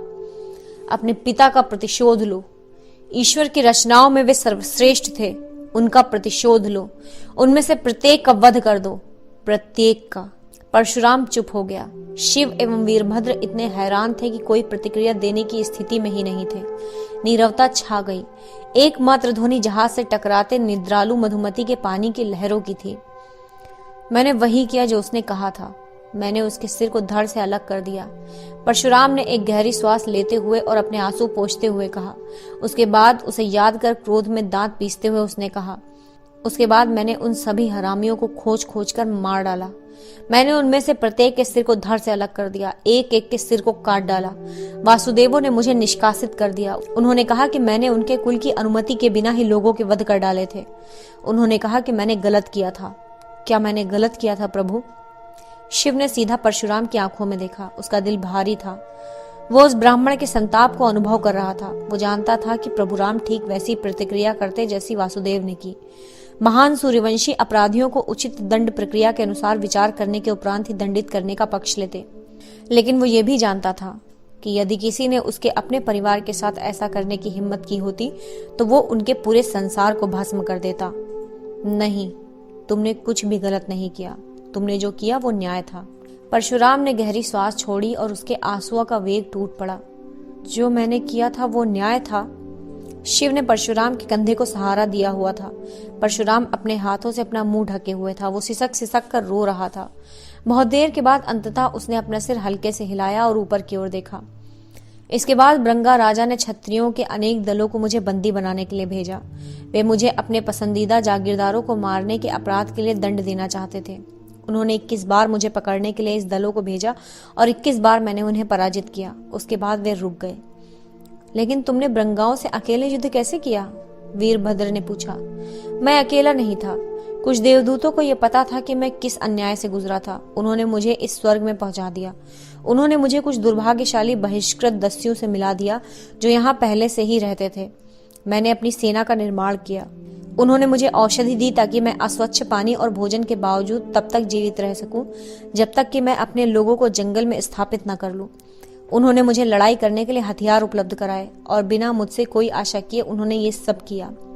ब्रंग हृदय से युद्ध को समाप्त कर दिया गया क्योंकि अंततः उन्होंने ब्रंगा राजा को धमकी दी और चंद्रकेतु उन्हें इनकार नहीं कर सकते थे। वे हम में से सबसे अच्छे लोग हैं, ऐसे देवदूत जो उत्पीड़ितों के लिए संघर्ष करते हैं। शिव ने त्योरी चढ़ाई। कौन? नागा लोग, परशुराम ने उत्तर दिया। क्या? जी हाँ प्रभु, इसी कारण आप उनकी खोज कर रहे हैं ना? यदि आपको बुराई का पता करना है तो आपको अच्छाई से मित्रता करनी पड़ेगी, है ना प्रभु? ये तुम कैसी बातें कर रहे हो? वे किसी भी निर्दोष की हत्या नहीं करते। अपने प्रति हुए अन्यायों का सामना करते हुए भी वे न्याय के लिए संघर्ष करते हैं। जहां भी और जैसे भी संभव हो वे उत्पीड़ितों की सहायता करते हैं। वे सच में ही हम सब में श्रेष्ठ हैं। शिव ने बिना कुछ बोले पूरी तरह से विचलित होकर परशुराम को गहरी दृष्टि से देखा। आप उनके रहस्य को जानना चाहते हैं, है ना? परशुराम ने पूछा। क्या रहस्य? मैं नहीं जानता, लेकिन मैंने सुना है कि नागाओं का रहस्य बुराई से गहरा संबंध रखता है। क्या ये वही कारण नहीं है जिसके लिए आप उनकी खोज कर रहे हैं? शिव ने उत्तर नहीं दिया। वो क्षितिज की ओर देख रहा था और गहरी सोच में डूब गया था। उस बब्बर शेर के झुंड के साथ हुए संघर्ष को 2 सप्ताह हो चुके थे। सभी घायल सैनिक स्वस्थ होने लगे थे, लेकिन गणेश के पैर का घाव अभी भी पूरी तरह से भरा नहीं था। सती इच्छावड़ गांव की परिधि में भविष्य में होने वाले पशुओं के हमले से बचाव के लिए बनाए जा रहे बाड़े के निर्माण का पर्यवेक्षण कर रही थी। वो शिविर में वापस आई तो उसने देखा कि काली गणेश के घाव की पट्टी को बदल रही थी। काली और गणेश दोनों ही संभवतया सती की उसके स्वरूप की स्वीकृति से प्रोत्साहित होकर पिछले 2 सप्ताह से मुखौटा नहीं पहने रहे थे। हालांकि चंद्रवंशी सैनिक अभी भी उनसे दृष्टि मिलाने से घबराते थे। काली ने नीम की पट्टी बांधकर अपना काम समाप्त कर दिया। उसने गणेश के सिर पर थपकी दी और जलती हुई आग की ओर बढ़ गई। सती उसका अर्थ समझकर मुस्कुराई। वो कावस की ओर मुड़ी और उसको काम को चालू रखने का आदेश दिया। उसके बाद वो काली के पास गई। घाव कैसा है? 1 सप्ताह और लगेगा दीदी। पिछले सप्ताह से घाव का भरना कम हो गया है। सती ने अप्रसन्नता से मुंह बिचकाया। बेचारे बच्चे ने बहुत रक्त बहाया है। चिंता मत करो दीदी, काली ने कहा। वो बहुत ही ताकतवर है, वो बहुत जल्दी ही ठीक हो जाएगा। सती मुस्कुराई। काली ने पट्टी को आग में फेंक दिया। जो लेप पट्टी पर लगा था उसने बहुत संक्रमण सोख लिया था, इसलिए जलते हुए नीली पड़ गई। सती ने काली की ओर देखा और एक गहरी सांस लेते हुए पूछा कि जब से वे मिले थे तो वो परेशान लग रही थी। क्यों? काली ने तेवरी चढ़ा ली। तुम लोग अच्छे लोग हो। मैंने देखा है कि तुम कैसे गणेश और अपने आदमियों की देखभाल करती हो, कठोर लेकिन पक्षपात रहित। तो फिर तुम लोगों ने ऐसे भयानक कार्य क्यों किए? काली ने अपनी श्वास कुछ क्षण के लिए रोकी। उसने आकाश के ऊपर की ओर देखा और फिर अपना सिर हिलाया। एक बार फिर से सोचो दीदी, हमने कुछ भी गलत नहीं किया है। काली, हो सकता है कि तुमने और गणेश ने निजी रूप से कुछ गलत ना किया हो, लेकिन तुम्हारे लोगों ने गंभीर अपराध किए हैं। उन्होंने निर्दोषों की जानें ली हैं। मेरे लोग मेरे आदेश के अनुसार काम करते हैं दीदी। यदि तुम उन लोगों को दोष देती हो तो मुझे भी निरपराध नहीं बता सकती। एक बार फिर सोचो, किसी भी हमले में कोई भी निर्दोष नहीं मारा गया है। मुझे क्षमा करना काली, लेकिन ये सत्य नहीं है। तुम लोगों ने निहत्थों पर भी आक्रमण किए हैं। मैं बहुत लंबे समय से ये सोच रही हूँ। मैं इस बात को मानती हूँ कि नागाओं के साथ पक्षपातपूर्ण व्यवहार हुआ है। जिस प्रकार से मेलुहा एक नागा शिशु के साथ व्यवहार करता है वो अन्यायपूर्ण है, लेकिन इसका ये अर्थ नहीं कि प्रत्येक मेलुहावासी जिसने तुम्हारे साथ कोई अन्याय नहीं किया वो भी तुम्हारा शत्रु है। दीदी, क्या आपका मानना है कि हम लोग उन पर केवल इसलिए हमला करेंगे क्योंकि वे एक ऐसी व्यवस्था के हिस्सा हैं जिसने हमें अपमानित और चोटिल किया है? ये गलत है। हमने किसी ऐसे व्यक्ति पर हमला नहीं किया जिसने हमें सीधे तौर पर हानि ना पहुंचाई हो। नहीं, तुमने किया है। तुम लोगों ने मंदिरों पर आक्रमण किए हैं, निर्दोषों की जानें ली हैं। अवधनीय ब्राह्मण को भी तुम लोगों ने मारा है। नहीं, हमने प्रत्येक हमले में मंदिर के ब्राह्मणों को छोड़कर सबको भागने का मौका दिया है, सबको। कोई निर्दोष नहीं मारा गया है, कभी नहीं। लेकिन तुमने मंदिर के ब्राह्मणों की हत्याएं की है। वे योद्धा नहीं है, वो निर्दोष हैं। मैं असहमत हूँ। क्यों? क्योंकि वे सीधे तौर पर हमें हानि पहुंचाते हैं। क्या? कैसे? मंदिर के ब्राह्मणों ने तुम लोगों के साथ क्या गलत किया है? मैं बताती हूँ। शिव के जहाजों का काफिला वैशाली पर रुका हुआ था, जो गंगा नदी पर बसा ब्रंगा राज्य का एक सुंदर पड़ोसी नगर था। परशुराम से मित्रता करके शिव को 3 सप्ताह का समय बीत चुका था। वैशाली में एक विशालकाय विष्णु मंदिर था जो विख्यात मत्स्य देवता को समर्पित था। परशुराम ने नागाओं के बारे में जो कुछ भी कहा था उससे शिव बहुत परेशान था। वो किसी वासुदेव से बात करना चाहता था जो उस बहिष्कृत ब्राह्मण क्षत्रिय वासुदेव से भिन्न हो। समय और स्थान ने उस जाति के विरुद्ध उसके क्रोध को मलिन कर दिया था। नगर के पतन से वो मंदिर बहुत निकट था। वहां राजा सहित विशाल जनसमूह शिव के स्वागत के लिए खड़ा था, लेकिन शिव ने निवेदन किया कि वे उनसे बाद में मिलेंगे। वो सीधा मत्स्य मंदिर की ओर बढ़ गया। वो मंदिर 70 मीटर से कुछ ही अधिक ऊंचा था, जो वासुदेवों के रेडियो तरंगों को प्रसारित करने के लिए पर्याप्त होता है। वो मंदिर गंगा के तट पर निर्मित था। सामान्यतः मंदिरों में बाहर की ओर मैदान हुआ करते थे जिसमें उद्यान और प्रांगण बनाए जा सके। ये मंदिर भिन्न था। बाहर का हिस्सा नहरों से भरा पूरा था। गंगा का पानी नहरों द्वारा मुख्य मंदिर के चारों ओर प्रवाहित हो रहा था। वे नहरें अलौकिक तरह से निर्मित थी, जैसा शिव ने पहले कभी नहीं देखा था। वो प्राचीन भारत का एक मानचित्र प्रस्तुत कर रहा था, जो उस समय का था जब समुद्र का स्तर काफी नीचे हुआ करता था। ये श्री मनु की कथा का चित्रण करता था कि कैसे उन्होंने संगम तमिल के अपने निवास से अपने अनुयायियों को बाहर निकाला था। वासुदेव से मिलने की अतिशीघ्रता के बावजूद शिव उन सुंदर दृश्यों को देखकर आनंदित हुआ। बहुत देर के बाद उसने अपनी आंखें हटाई और प्रमुख मंदिर की सीढ़ियों पर चढ़ने लगा। नीलकंठ के निवेदन के अनुसार भीड़ बाहर ही प्रतीक्षा करने लगी। शिव ने मंदिर के एक दूर छोर पर गर्भगृह को देखा। वो बहुत बड़ा था। आज तक उसने जितने भी मंदिर देखे थे वो उन सब मंदिरों से बड़ा था। संभवतः अपने ईश्वर की अत्यधिक विशाल प्रतिमा को रखने के लिए यह आवश्यक था। एक ऊंचे चबूतरे पर प्रभु मत्स्य विराजमान थे, एक विशाल मत्स्य जिन्होंने श्री मनु और उनके अनुचरों को संगम तमिल से एक सुरक्षित स्थान पर पहुंचने में सहायता की थी। वैदिक सभ्यता के संस्थापक मनु ने अपने उत्तराधिकारियों को स्पष्ट निर्देश दिया था कि प्रभु मत्स्य को सदैव प्रथम विष्णु के रूप में सम्मान दिया जाएगा और उनकी पूजा की जाएगी। प्रभु मत्स्य उन डॉल्फिनों की तरह ही लगते हैं जिन्हें मैंने नदी में देखा था। अंतर बस इतना था कि ये उनसे बहुत विशाल हैं। शिव झुक गया और उसने प्रभु को सम्मान दिया। उसने जल्दी से पूजा की और एक स्तंभ से सटकर बैठ गया और उसके बाद मन ही मन में सोचा, वासुदेव क्या आप यहाँ हैं? किसी ने भी उत्तर नहीं दिया। उस मंदिर से भी कोई उसे देखने नहीं आया। क्या यहाँ कोई वासुदेव नहीं है? निस्तब्धता छाई रही। क्या यह वासुदेव मंदिर नहीं है? क्या मैं गलत स्थान पर आ गया हूँ? शिव ने सिवाय मंदिर के प्रांगण में चलते हुए फव्वारे की धीमी खनकती आवाज के कुछ भी नहीं सुना। लानत है।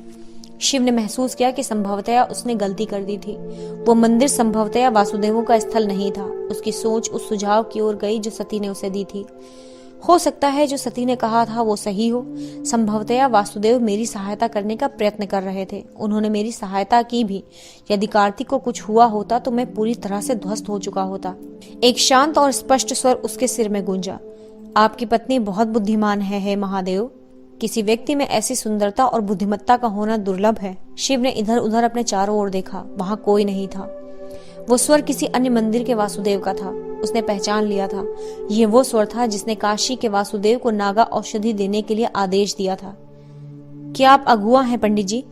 नहीं मित्र, अगुआ तो आप हैं।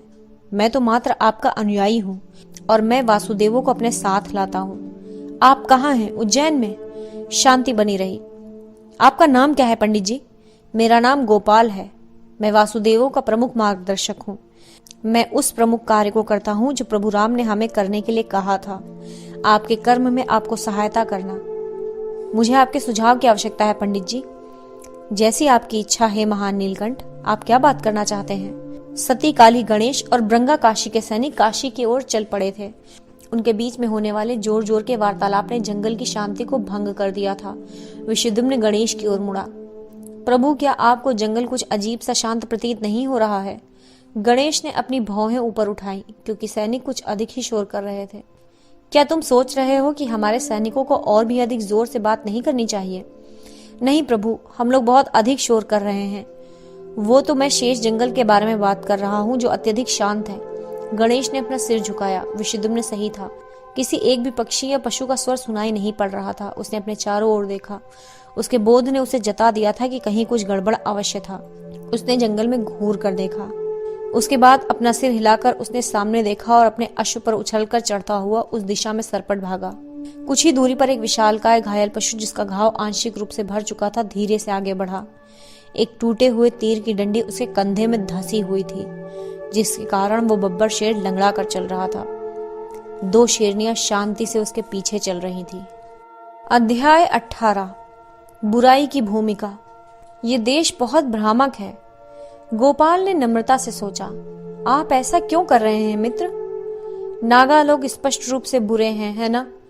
लगभग सभी लोग इसे स्वीकार करते हैं। उसके बाद भी नागाओं ने न्याय की रक्षा के लिए एक ऐसे व्यक्ति की सहायता की जिसे इसकी आवश्यकता थी। बुराई से ऐसा अपेक्षित नहीं। ये बहुत ही अच्छा बिंदु है हे महान नीलकंठ। जो गलती मैंने पहले की है उसे देखते हुए मैं किसी पर भी आक्रमण नहीं करूंगा जब तक मुझे पक्का विश्वास नहीं हो जाता। ये एक अत्यंत ही बुद्धिमानी भरा निर्णय है। तो क्या आप भी ऐसा सोचते हैं कि नागा लोग बुरे नहीं हैं? इसका उत्तर मैं कैसे दे सकता हूँ मित्र? मेरे पास इस उत्तर को प्राप्त करने का विवेक नहीं है। मैं नीलकंठ नहीं हूँ। शिव मुस्कुराया। किंतु आपका अपना मत तो है, क्या नहीं है? शिव ने गोपाल के बोलने की प्रतीक्षा की। जब वासुदेव पंडित ने कुछ उत्तर नहीं दिया तो फिर एक खिली हुई मुस्कान उसके मुख पर उभरी। उसने इस चर्चा को समाप्त कर दिया। उसके बाद एक परेशान करने वाले विचार ने उसे घेर लिया। कृपया ये ना कहें कि नागा लोग भी नीलकंठ की पौराणिक गाथा में विश्वास रखते हैं। गोपाल कुछ क्षण के लिए चुप रह गया। शिव ने दोबारा अपनी त्योरी चढ़ाकर कहा, पंडित जी कृपया मुझे उत्तर दें, क्या नागा लोग नीलकंठ की पौराणिक कथा में विश्वास करते हैं? जो मुझे पता है हे महान महादेव, उनमें से अधिकतर नीलकंठ में विश्वास नहीं रखते। लेकिन क्या आप सोचते हैं ये उन्हें बुरा बना देता है? शिव ने सिर हिलाया। नहीं, निस्संदेह नहीं। कुछ समय तक चुप्पी छाई रही। शिव ने गहरी सांस ली। तो फिर उत्तर क्या है? मैंने भारत के प्रत्येक हिस्से में यात्रा की, नागाओं के सिवा लगभग सभी समुदायों से मिला, और यदि कोई भी बुरा नहीं है तो बुराई ने अपना सिर नहीं उठाया है। संभव है कि मेरी आवश्यकता ही नहीं है। क्या आप निश्चित तौर पर कह सकते हैं कि केवल मानव ही बुरे हो सकते हैं मित्र? कुछ लोगों की बुराई में आसक्ति हो सकती है।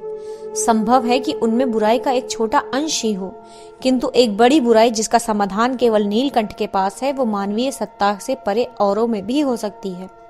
शिव ने अपनी त्योरी चढ़ाई। मैं समझा नहीं। जब बुराई इतनी बड़ी है तो क्या वो कुछ ही लोगों में संकेंद्रित रह सकती है? शिव चुप रहा। प्रभु मनु ने कहा था कि लोग बुरे नहीं हैं। सच्ची बुराई का अस्तित्व उनसे परे है। वो लोगों को आकर्षित करती है। वो अपने शत्रुओं के मध्य में गड़बड़ी उत्पन्न करती है, लेकिन बुराई स्वयं में इतनी बड़ी है कि इसे कुछ लोगों तक ही सीमित नहीं किया जा सकता है। शिव ने त्योरी चढ़ाई। आपके कहने से कुछ ऐसी अनुभूति हो रही है कि बुराई एक शक्ति है जो अच्छाई के समकक्ष है, और ये स्वयं ही कार्य नहीं करती बल्कि लोगों को अपना माध्यम बनाती है। संभव है कि अच्छे लोग भी किसी उद्देश्य के चलते बुराई की सेवा करते हैं। यदि बुराई किसी उद्देश्य को पूरा करती है तो उसे कैसे नष्ट किया जा सकता है? बुराई एक उद्देश्य की सेवा करती है, ये बहुत ही मनोरंजक विचार है नीलकंठ। कैसा उद्देश्य? विध्वंस का उद्देश्य। ब्रह्मांड उसकी योजना क्यों बनाएगा? चलिए इसे दूसरे प्रकार से देखते हैं। क्या आप मानते हैं कि ब्रह्मांड में कुछ भी अनियमित नहीं है और प्रत्येक वस्तु जो अस्तित्व में है उसका कोई कारण है? साथ ही प्रत्येक वस्तु का एक उद्देश्य है। हाँ, यदि कोई वस्तु अनियमित प्रतीत होती है तो इसका अर्थ है कि हमने अभी तक उसके उद्देश्य को आविष्कृत नहीं किया है। तो इस प्रकार बुराई क्यों अस्तित्व में है? उसे एक बार में सदैव के लिए क्यों नष्ट नहीं कर सकते? जब वो नष्ट हुई प्रतीत होती है तब भी पुनः प्रकट हो जाती है। संभव है वो बहुत दिनों के बाद आए, संभवतया किसी दूसरे रूप में आए, किंतु बुराई पुनः अवश्य प्रकट होती है और बार बार हमारे मध्य प्रकट होती रहती है। क्यों? गोपाल के शब्दों को पूरी तरह से समझते हुए शिव ने अपनी आंखें संकुचित की। क्योंकि बुराई भी किसी न किसी उद्देश्य की सेवा करती है। यही प्रभु मनु का भी मानना था, और महादेव की व्यवस्था को इसके संतुलन हेतु कार्य करना है, उस उद्देश्य के नियंत्रण के लिए, उचित समय पर उसी समीकरण से बुराई को बाहर निकालने के लिए। समीकरण से बाहर निकालने के लिए? आश्चर्यचकित शिव ने पूछा। हाँ, यही प्रभु मनु ने कहा था। उनके धर्मादेश में ये एक पंक्ति मात्र थी। उन्होंने कहा था कि बुराई के विनाशक को इसका अर्थ समझ में आएगा। इसके संबंध में मेरी समझ यह है कि बुराई को पूर्णतः नष्ट नहीं किया जा सकता और उसे पूर्णतः नष्ट करना भी नहीं चाहिए। उचित समय में इसे समीकरण से बाहर निकाल देने की आवश्यकता है, उस समय जब यह पूर्ण विध्वंस हेतु खड़ी हो जाती है। क्या आप ऐसा सोचते हैं कि वही बुराई किसी अन्य समय में किसी अच्छाई के उद्देश्य को पूर्ण कर सकती है? मैं यहाँ उत्तर पाने के लिए आया था मित्र, किंतु आप तो मुझ पर प्रश्नों की बौछार कर रहे हैं। गोपाल धीमे से हंसा। मुझे क्षमा करें मित्र, हमारा कार्य आपको उन संकेतों के बारे में बताना है जो हम जानते हैं। हम आपके निर्णय में हस्तक्षेप नहीं कर सकते, क्योंकि उसमें बुराई की जीत होने की संभावना है।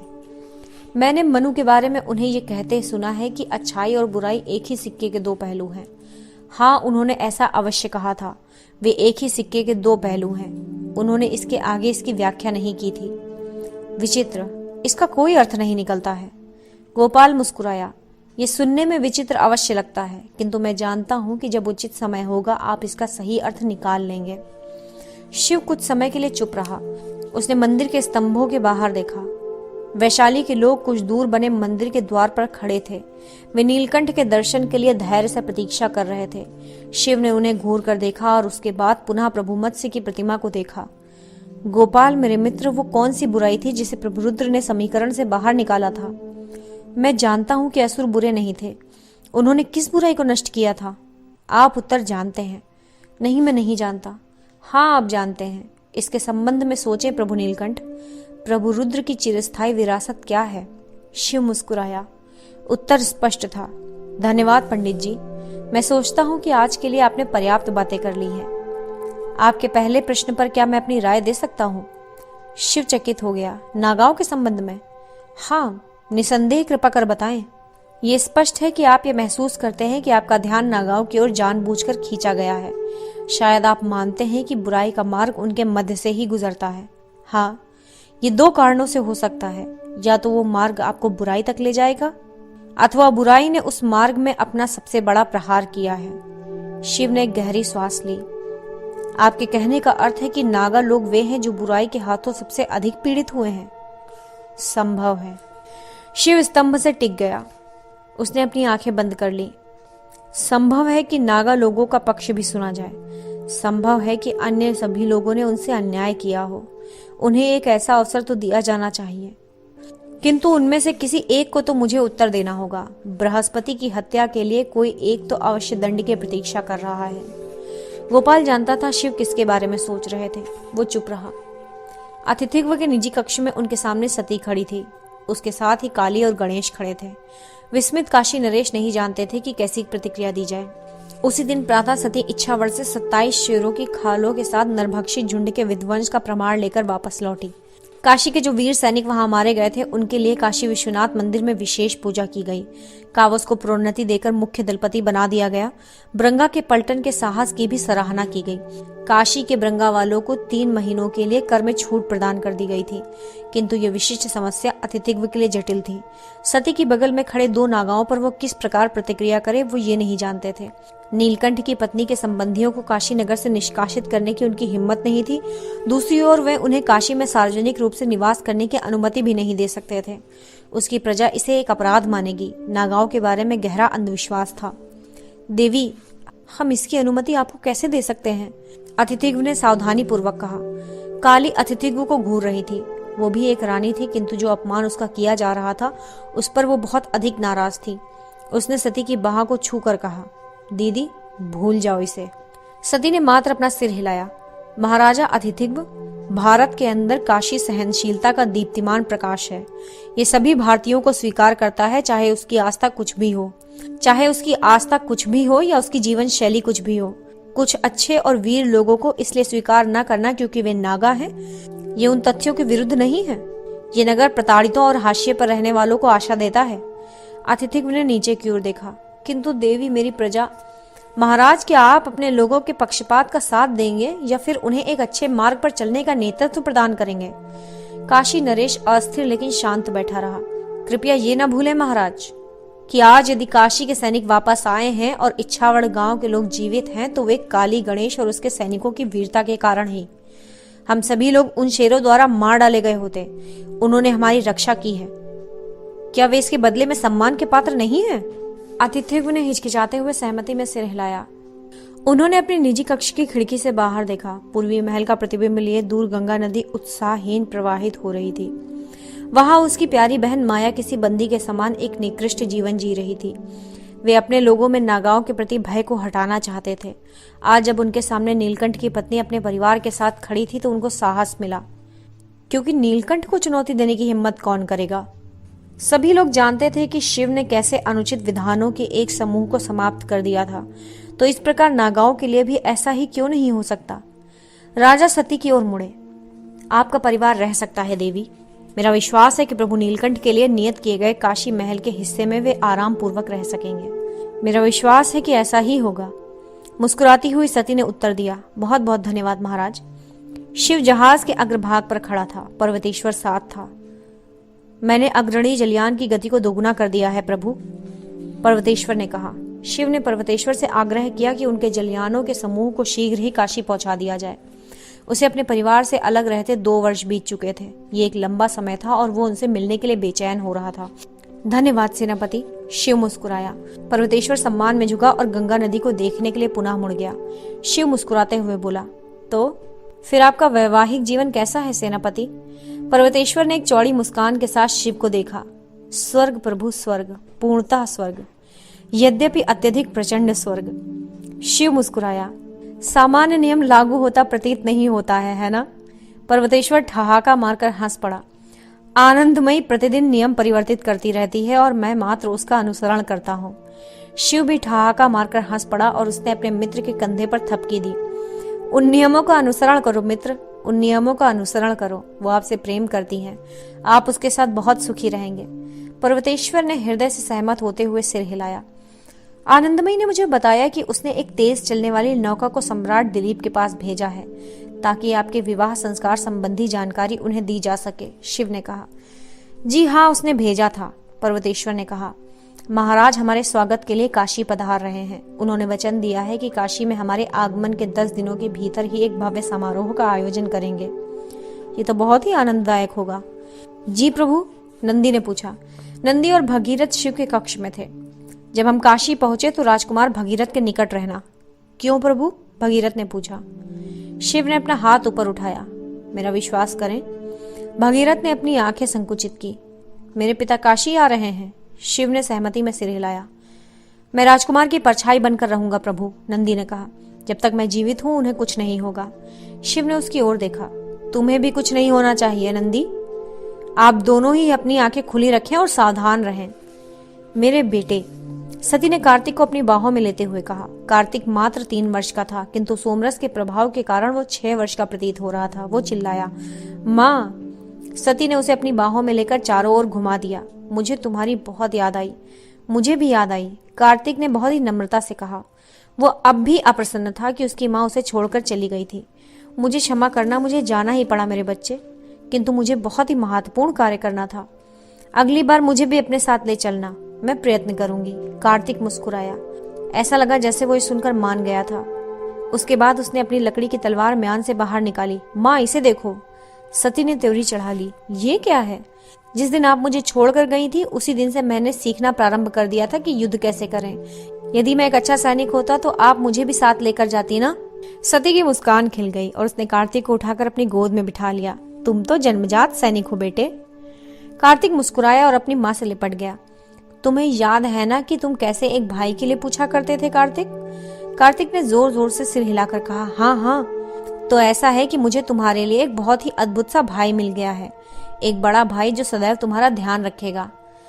कार्तिक ने त्योरी चढ़ा ली और द्वार की ओर देखा। उसने एक दैत्याकार व्यक्ति को कक्ष में प्रवेश करते देखा। उसने एक साधारण धोती धारण की हुई थी और अंगवस्त्रम उसके कंधे पर ढीला लटका हुआ था। उसका विशालकाय उदर प्रत्येक श्वास के साथ थिरक रहा था, किंतु उसके मुख ने कार्तिक को विस्मित कर दिया। मानव शरीर पर एक हाथी का सिर रखा हुआ था। गणेश खुल के मुस्कुराया। उसका हृदय अनिश्चितता से धड़क रहा था कि कार्तिक उसे स्वीकार करेगा या नहीं। कैसे हो कार्तिक? सामान्यतया निडर कार्तिक अपनी माँ के पीछे छुप गया। कार्तिक? सती उसके बड़े भाई की ओर संकेत करते हुए मुस्कुराई। तुम अपने दादा को नमस्ते क्यों नहीं कहते? वो बालक लगातार गणेश को घूरता जा रहा था। क्या तुम मनुष्य हो? हाँ, मैं तुम्हारा भाई हूँ। गणेश मुस्कुराया। कार्तिक ने कुछ नहीं कहा, किंतु सती ने गणेश को बहुत अच्छी सीख दे रखी थी। नागा ने अपना हाथ बाहर निकालकर कार्तिक का सबसे पसंदीदा फल रसीला आम उसे दिखाया। बालक तत्काल ही प्रसन्न हो गया और उस बेमौसम आम को देखकर चकित भी हुआ। वो थोड़ा आगे बढ़ा। क्या तुम्हें ये चाहिए कार्तिक? गणेश ने पूछा। कार्तिक ने अपनी लकड़ी की तलवार निकालकर त्योरी चढ़ाई। तुम इसे देने के लिए मुझसे युद्ध तो नहीं करोगे ना? गणेश हंस पड़ा। नहीं नहीं, कदापि नहीं, किंतु इसके बदले में तुम्हें मुझे गले लगाना होगा। कार्तिक हिचका और उसने सती की ओर देखा। सती ने सिर हिलाया और मुस्कुराई। तुम इस पर विश्वास कर सकते हो। कार्तिक धीरे से आगे बढ़ा और उसने आम छीन लिया। गणेश ने अपने भाई को अपनी छाती से लगा लिया, जो तत्काल ही अपने पसंदीदा फल को चूसने में व्यस्त हो गया। उसने गणेश की ओर देखा और मुस्कुराया। वो उस आम को खाते हुए फुसफुसाया। वाह, धन्यवाद दादा। गणेश पुनः मुस्कुराया और उसने कार्तिक के सिर को धीमे से थपकी दी। अग्रणी जहाज दशाश्वमेघ घाट पर रुका। जब जहाज से उतरने के लिए संकरी सीढ़ियां लाई जा रही थी तो शिव की उत्तेजित आंखें सती को खोज रही थी। वो अपने परिवार के साथ सम्राट दिलीप और राजा अतिथिग्व को राजसी वेदिका पर देख सकता था। काशी के नागरिकों के झुंड घाट पर एकत्र होते जा रहे थे, किंतु वो कहाँ है? मैं उन्हें ढूंढ कर लाता हूँ प्रभु, भगीरथ ने जहाज से उतरते ही कहा। उसके पीछे ही नंदी था। और भगीरथ? जी हाँ प्रभु, भगीरथ ने रुकते हुए कहा। जब सब समाप्त हो जाए तो कृपया पूर्वक को राजा के महल में ले जाएं। महल के मेरे पारिवारिक क्षेत्र में उनके आराम की व्यवस्था करें। जी हाँ प्रभु, भगीरथ ने कहा और अपने पिता दिलीप और स्वदीप के सम्राट को अनदेखा करता हुआ वहां से निकल गया। किंतु नंदी सम्राट में परिवर्तन को देखकर आश्चर्यचकित था। दिलीप कम से कम 10 वर्ष युवा दिख रहे थे और उनका मुख अच्छे स्वास्थ्य के कारण दीप्तमान हो रहा था। भगीरथ की ओर दौड़कर चलने के पहले नंदी ने अपनी त्योरी चढ़ाई। शिव जहाज की सीढ़ियों से उतरने लगा। दिलीप ने शिव की ओर मुड़ने से पहले अपने पुत्र को जाते हुए देखा और अपना सिर हिलाया। उसने नीचे झुककर शिव के चरण स्पर्श किए। आपका राजवंश निरंतर यश प्राप्त करे महाराज। शिव ने सिर झुकाकर दिलीप को नमस्ते किया। इस बीच वीरभद्र कृतिका से मिला, उसे अपनी बाहों में भर लिया। अत्यधिक आनंदित हुई कृतिका शर्मा गई। उसने अपने पति की बाहों से छूटने का सफल प्रयास किया, ये कहते हुए कि वे इस प्रकार का प्रेम प्रदर्शन ना करें। अतिथिगृह भी आगे बढ़े और उन्होंने शिव का आशीर्वाद प्राप्त किया। औपचारिकताओं को पूर्ण कर नीलकंठ अपने परिवार की खोज में घूमे। मेरा परिवार कहाँ है महाराज? बाबा। शिव एक चौड़ी मुस्कान के साथ मुड़ा। कार्तिक दौड़ता हुआ उसकी ओर आ रहा था। उसने अपने पुत्र को अपनी बाहों में उठाते हुए कहा, पवित्र झील की सौगंध, आप तो बहुत बड़े हो गए हो कार्तिक। मुझे आपकी बहुत याद आई। अपने पिता से कसकर लिपटते हुए कार्तिक ने कहा। मुझे भी तुम्हारी बहुत याद आई, शिव ने कहा। अपने पुत्र को देखने का आनंद उस समय आश्चर्य में बदल गया जब उसे मुंह में पानी ला देने वाले पके आम की सुगंध आई। इस मौसम में आपको आम किसने दिए? ठीक उसी समय सती शिव के सामने प्रकट हुई। मुस्कुराते हुए शिव ने अपने दाहिने हाथ में कार्तिक को थामा और बाएं हाथ से सती को अपने घेरे में ले लिया। अत्यधिक निकट, पूरी तरह से अनजान बनते हुए कि सहस्त्रों लोग उन्हें घूर रहे थे। मुझे तुम दोनों की बहुत याद आई और हमें आपकी भी बहुत याद आई।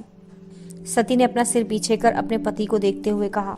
शिव ने उसे फिर अपने निकट खींच लिया। उसकी आंखें बंद थीं।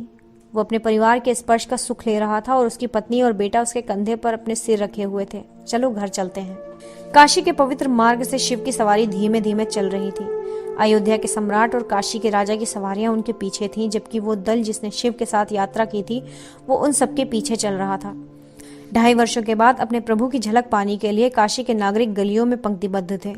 रथ पर सवार शिव लोगों का अभिवादन कर रहा था। सती उनके बगल में थी और कार्तिक गोद में था। शिव और सती दोनों ने एक ही साथ कहा, मुझे कुछ कहना है। शिव हंसने लगा। तुम पहले बताओ। नहीं नहीं, आप पहले, सती ने कहा। मैं आग्रह करता हूँ कि तुम पहले बताओ। सती ने थूक निकला। आपने नागाओं के संबंध में क्या जानकारी प्राप्त की शिव? वास्तव में देखा जाए तो बहुत ही आश्चर्यजनक जानकारियां। संभव है मैंने उनके बारे में गलत अनुमान लगाया था। हमें उनके बारे में और अधिक जानकारी प्राप्त करने की आवश्यकता है। संभव है कि वे सभी बुरे ना हो। अन्य समुदायों के समान ही संभव है कि उनमें कुछ गलत तत्व सम्मिलित हो। सती ने गहरी श्वास छोड़ी।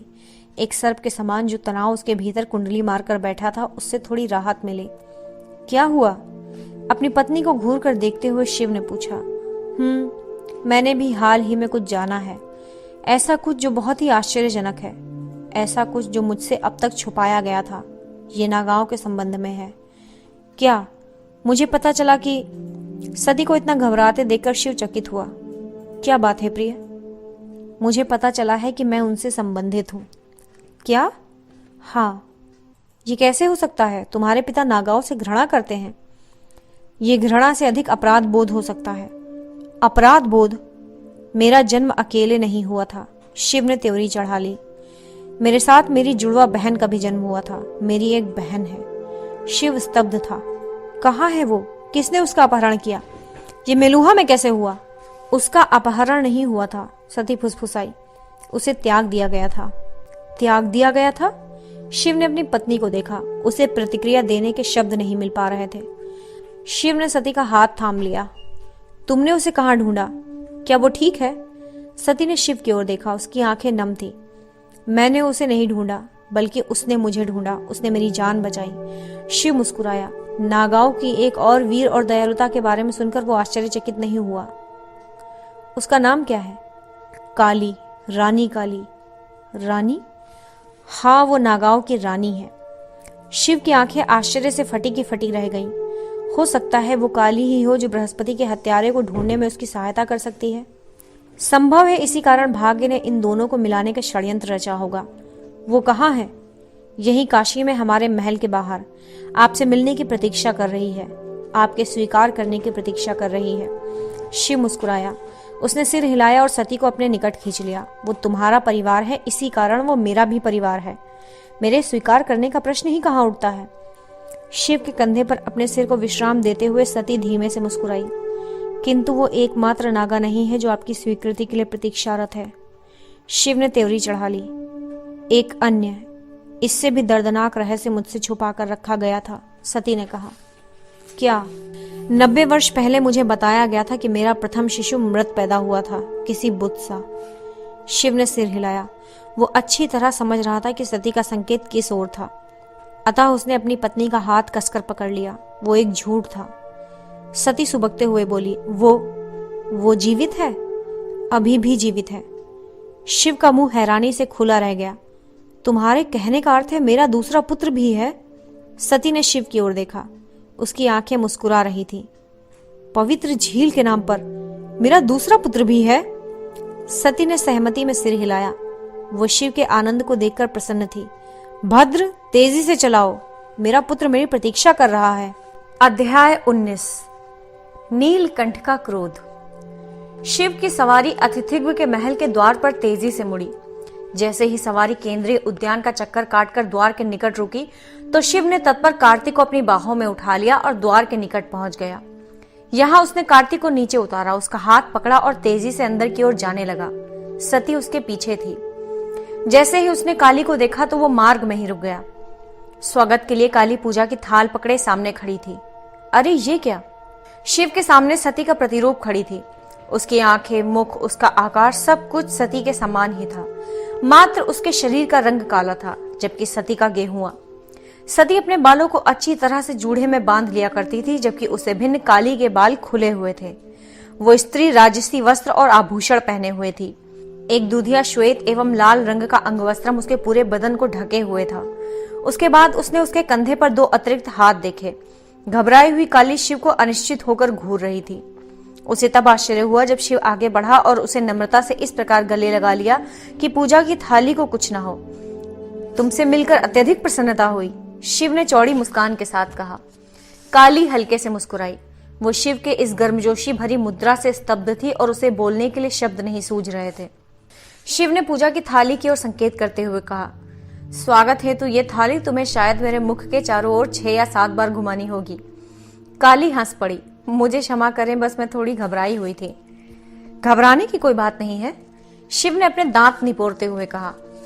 बस थाली को चारों ओर घुमाओ, फूल को मेरे ऊपर फेंको और एक बात का ध्यान रखो कि दीपक नीचे नहीं गिरे। आग की जलन बहुत पीड़ा देती है।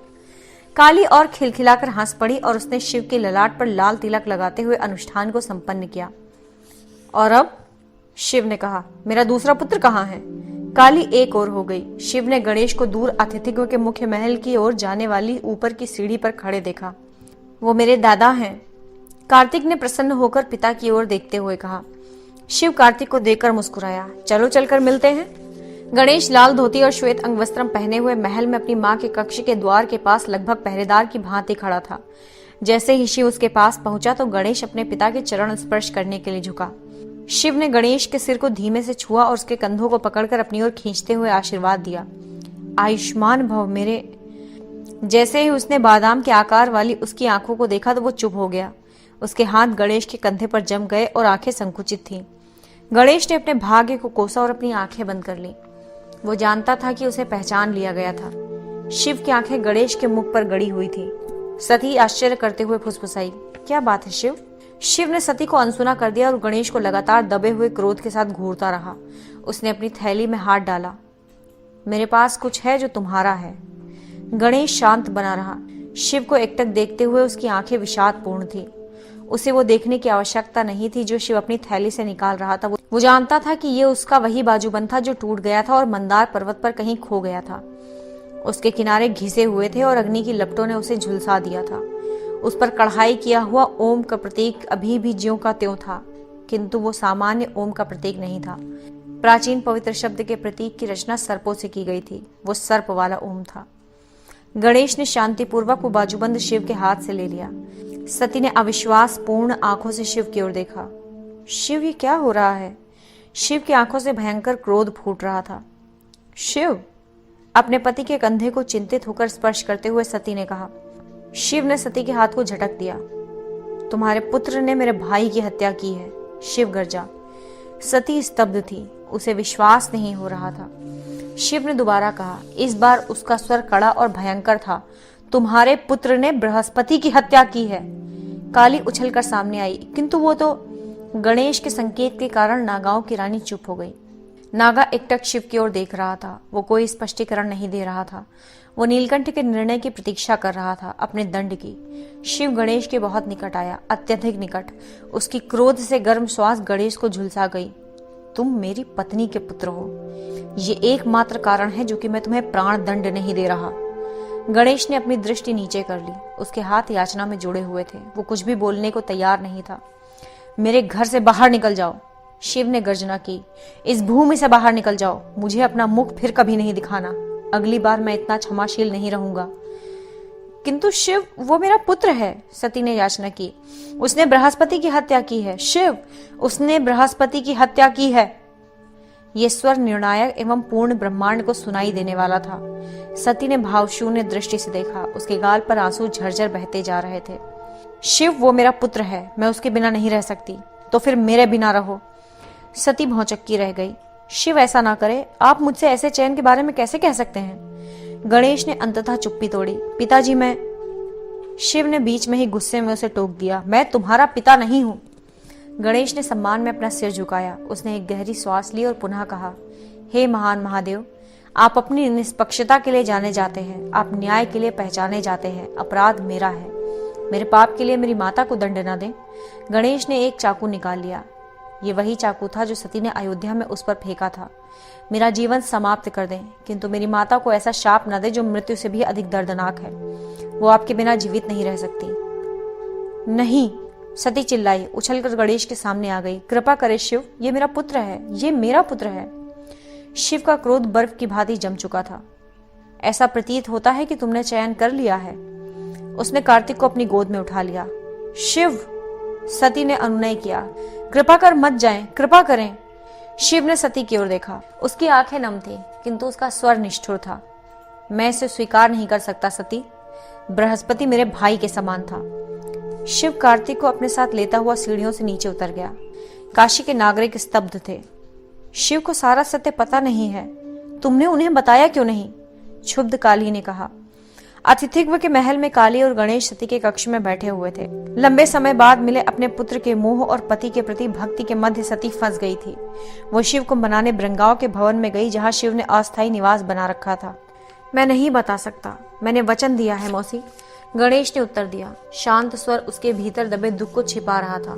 लेकिन नहीं मौसी, यह आपके और मेरे मध्य ही रहेगा। केवल एक ही स्थिति है जब मंदार पर्वत पर आक्रमण के रहस्य को खोला जा सकता है। मैं ऐसा होते निकट भविष्य में नहीं देख पा रहा हूँ, लेकिन कम से कम अपनी माँ को तो बता सकते हो। वचन का सम्मान माँ के समक्ष भी किया जाना चाहिए। दीदी पीड़ा में है, मैंने सोचा था कि तुम उनके लिए किसी भी सीमा तक जा सकते हो, कुछ भी कर सकते हो। मैं करूंगा। वे मेरे बिना रह सकती हैं, लेकिन महादेव के बिना नहीं। वे मुझे इसलिए रोके हुए हैं क्योंकि वे अपराध बोध से ग्रसित हैं। ये तुम क्या कह रहे हो? तुम जा रहे हो? हाँ, अगले 10 दिनों में, जब मेलुहा के सेनापति और चंद्रवंशी राजकुमारी के विवाह का उत्सव समाप्त हो जाता है, उसके बाद पिताजी घर वापस लौट सकते हैं। तुम्हारी माँ इसकी अनुमति नहीं देगी। इससे कोई अंतर नहीं पड़ता, मैं चला जाऊंगा। मैं अपने माता पिता के वियोग का कारण नहीं बनूंगा। महाराज, मेलुहा के प्रधानमंत्री कनखला ने कहा, बिना औपचारिक आमंत्रण के स्वदीप के लिए आपका जाना उचित नहीं है। ये न्यायाचार के विरुद्ध है। क्या बकवास है, दक्ष ने कहा। मैं भारत का सम्राट हूं, मैं कहीं भी जा सकता हूं जहां मेरी इच्छा हो।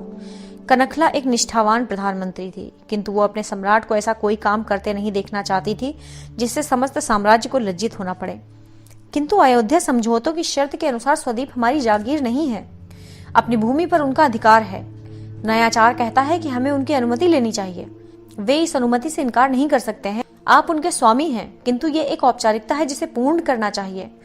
किसी औपचारिकता की आवश्यकता नहीं है। मैं एक पिता हूं और अपनी पुत्री से मिलने जा रहा हूं। कनखला ने अपनी त्योरी चढ़ा ली। महाराज, आपकी मात्र एक पुत्री है? हाँ हाँ, मुझे पता है। दक्ष ने अपना हाथ अहंकार से लहरा कर कहा, देखें, मैं 3 सप्ताह में प्रस्थान कर रहा हूँ। आप एक संदेशवाहक को स्वदीप अनुमति हेतु भेज सकती हैं, ठीक है? महाराज, अयोध्या में अभी तक पक्षी संदेशवाहक की व्यवस्था स्थापित नहीं हुई है। आप तो जानते ही हैं कि वे कितने अक्षम लोग हैं। इस प्रकार यदि संदेशवाहक आज भी निकल पड़ता है तो वो 3 महीने में अयोध्या पहुंचेगा। तब तक आप स्वयं काशी पहुंच जाएंगे। दक्ष मुस्कुराया। हाँ, अवश्य मैं पहुंच जाऊंगा। जाएं और जाकर मेरे प्रस्थान की व्यवस्था करें। कनखला ने लंबी सांस छोड़ी, सिर झुकाकर सम्मान किया और कक्ष से बाहर निकल गई। स्वदीप के सम्राट दिलीप ने अपनी पुत्री आनंदमयी और पर्वतेश्वर के विवाह के अवसर पर अनेक उत्सवों को मनाने का निर्णय लिया था, किंतु महादेव और उनकी पत्नी के मध्य हुए विवाद ने माहौल को बिगाड़ दिया था। हालांकि अनुष्ठानों को रोका नहीं जा सकता था, वो ईश्वर का अनादर होता, जबकि सभी प्रकार के आनंदोत्सव को कुछ समय के लिए टाल दिया गया था। किंतु प्राथमिक देवताओं अग्नि, वायु, पृथ्वी, वरुण, सूर्य और सोम की पूजा को तय कार्यक्रम के अनुसार ही किया जा रहा था। 80 घाट से थोड़ा दक्षिण की ओर पवित्र मार्ग पर स्थापित सूर्य मंदिर में देवता सूर्य की पूजा का आयोजन किया जा रहा था। मंदिर के रास्ते में एक विशालकाय वेदिका का निर्माण किया जा रहा था। शिव और सती अपने विशेष शेरासन पर बैठे हुए थे जो उनके लिए नियत किए गए थे। वे दोनों ही एक दूसरे से दूरी बनाए बैठे हुए थे। शिव सती की ओर देख नहीं रहा था। क्रोध स्पष्ट रूप से उसके रोम रोम से झलक रहा था। वो मात्र पूजा के लिए आया था और पूजा समाप्त होते ही ब्रंगाओं के भवन में अपने निवास को प्रस्थान कर जाने वाला था। शिव के क्रोध से अब तक अनभिज्ञ काशी के नागरिक अंदर ही अंदर परेशान थे, किंतु कार्तिक से अधिक नहीं। वो अपने माता पिता से पुनः एक साथ हो जाने के लिए लगातार अनुनय विनय कर रहा था, ये जानते हुए कि जब वो शिव और सती को एक साथ देखेगा तो वो इस बात पर अधिक बल देगा। इसलिए शिव ने कृतिका से कार्तिक को निकट के संकट मोचन मंदिर के उद्यान में ले जाने के लिए कहा था। शिव के साथ ही उस वेदिका पर काली, भगीरथ, दिलीप, अतिथिग्व और आयुर्वती के लिए सिंहासन लगे हुए थे। पर्वतेश्वर और आनंदमयी मंदिर की वेदिका पर थे, जहाँ सूर्य पंडित उन्हें सूर्य देवता के आशीर्वाद से अपने प्रेम को प्रतिष्ठित करने में सहायता प्रदान कर रहा था। असहज स्थिति से बचने के लिए गणेश ने बुद्धिमत्ता से पूजा का निमंत्रण अस्वीकार कर दिया था, जबकि समस्त काशी पूजा स्थल पर था। गणेश संकट मोचन मंदिर में अकेला बैठा हुआ था। सर्वप्रथम वो मंदिर से सटे हुए उस उद्यान में अपने भाई से मिलने गया। वे 10 दिनों से नहीं मिले थे। वो कार्तिक के लिए एक थैली में पके आम भी लेकर गया था। उसके साथ 30 मिनट बिताने के बाद गणेश पुनः मंदिर में आ गया था। उसने कार्तिक को कृतिका के साथ 5 अंगरक्षकों की निगरानी में छोड़ दिया था। श्री राम के भक्त श्री हनुमान को ध्यान से देखते हुए गणेश शांतिपूर्वक बैठा हुआ था। हनुमान जी को संकट मोचन किस कारण कहा जाता है? लोगों का मानना था कि वे अपने भक्त की संकट में सदैव ही सहायता करते हैं। गणेश को लगा कि इस विकट स्थिति को सुलझाने में स्वयं हनुमान जी को भी समस्या होगी। वो अपनी माता के बिना जीवन की कल्पना भी नहीं कर सकता था और साथ ही वो अपने माता पिता के विलगाव के कारण भी नहीं बनना चाहता था। उसने अगले दिन ही काशी छोड़ने का निर्णय ले लिया, किंतु वो जानता था कि उसका शेष जीवन अभी अपनी माता के लिए तरसते हुए ही बीतेगा, क्योंकि उसने अपनी माता की ममता का अनुभव कर लिया था।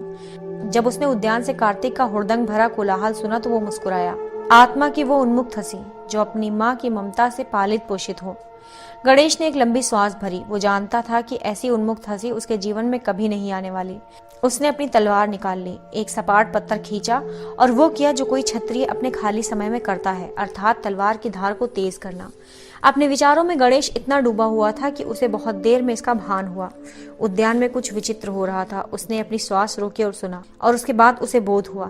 कार्तिक, कृतिका और उसके साथियों की हंसी को क्या हो गया था? गणेश तेजी से उठ खड़ा हुआ। उसने अपनी तलवार म्यान में रखी और उद्यान की ओर तेजी से बढ़ चला। तब उसने सुना एक धीमी गुर्राहट और उसके बाद एक कान फोड़ू गर्जना। जानलेवा आक्रमण निकट था। शेर। गणेश ने अपनी तलवार निकाली और दौड़ना प्रारंभ कर दिया। एक आदमी लड़खड़ाता हुआ उसकी ओर आ रहा था। वो काशी का एक सैनिक था जिसकी बाह पर चीरा लग गया था। वो स्पष्ट रूप से पंजों का निशान था। कितने हैं? गणेश इतनी जोर से बोला कि उस काशी के सैनिक को दूर से भी सुनाई पड़ सकता था, किंतु काशी के उस सैनिक ने कोई प्रतिक्रिया नहीं दी। वो स्तब्ध सा लड़खड़ाता हुआ आगे बढ़ता जा रहा था। गणेश क्षण भर में ही उसके पास पहुंच गया। उसने जोर से झंझकोरा और दोबारा पूछा, कितने हैं? 3। सैनिक ने कहा, महादेव को बुला लाओ। सैनिक अभी भी स्तब्ध दिख रहा था। गणेश ने उसे जोर से दोबारा हिलाया, महादेव को बुलाओ अभी, इसी समय। वो सैनिक सूर्य मंदिर की ओर दौड़ने लगा और गणेश उद्यान की ओर मुड़ गया। काशी के सैनिक को पता था कि वो किससे पीछा छुड़ाकर भाग रहा था और फिर भी उसके पैर उखड़ रहे थे। गणेश जानता था कि वो किस ओर दौड़ रहा था, किंतु उसकी गति निश्चित और दृढ़ थी। उसने बगल में पड़े एक पत्थर का सहारा लिया। बिना कोई ध्वनि किए बाड़े के ऊपर से उस उद्यान में पहुंच गया। वो दूसरी दिशा में पहुंचा जहां एक शेरनी निकट में ही एक सैनिक के टूटे हुए गाल को अपने जबड़ों के मध्य दबाकर उसका दम निकालने का प्रयत्न कर रही थी, जो पहले ही मर चुका था। गणेश ने तत्परता से अपनी तलवार से उस पर वार किया। उसकी तलवार ने शेरनी के कंधे पर गहरा घाव कर दिया, जिससे रक्त तेजी से बहने लगा। इसी बीच गणेश, कृतिका, काशी के एक अन्य सैनिक और कार्तिक के पास पहुंच गया, जो उस उद्यान के मध्य में खड़े थे। दूर कोने में 2 सैनिकों के मृत शरीर पड़े हुए थे। उनकी स्थिति को देखते हुए कहा जा सकता था कि पहले 2 सैनिक थे जो काल का ग्रास बने। गणेश उछलकर कृतिका की दिशा में हो गया। वे लोग एक ओर से एक शेरनी और बब्बर शेर द्वारा घेरे जा चुके थे। भूमि देवी कृपा करें, ये लोग इच्छावर से ही हमारा पीछा करते आए हैं। दूसरी ओर से उस शेरनी ने उनका रास्ता रोक रखा था जिसे गणेश के प्रहार ने घायल कर दिया था और जिससे कंधे से तेजी से रक्त प्रवाह हो रहा था। कार्तिक ने अपनी लकड़ी की तलवार बाहर निकाल रखी थी और वह युद्ध करने के लिए तैयार था। गणेश जानता था कि ये कार्तिक की बचकानी बहादुरी थी जो वो बब्बर शेर पर अपनी लकड़ी की तलवार मात्र से हमला करने को तैयार है। वो अपने भाई के सामने खड़ा था। कृतिका बगल में थी जबकि वो अकेला सैनिक दूसरी ओर था। कोई रास्ता नहीं है, अपनी तलवार निकाले हुए कृतिका ने कहा। गणेश जानता था कि कृतिका एक प्रशिक्षित योद्धा नहीं है। उसके मातृत्व का बोध उसे कार्तिक की सुरक्षा करने के लिए प्रेरित करेगा, किंतु संभवतया वो किसी भी शेर को मार सकने में समर्थ नहीं हो पाएगी। दूसरी ओर खड़ा सैनिक कांप रहा था, वो भी उसकी सहायता करने की स्थिति में नहीं था। गणेश ने सिर हिलाकर घायल शेरनी को दिखाते हुए बोला, जो लंगड़ाते हुए उसकी ओर आ रही थी।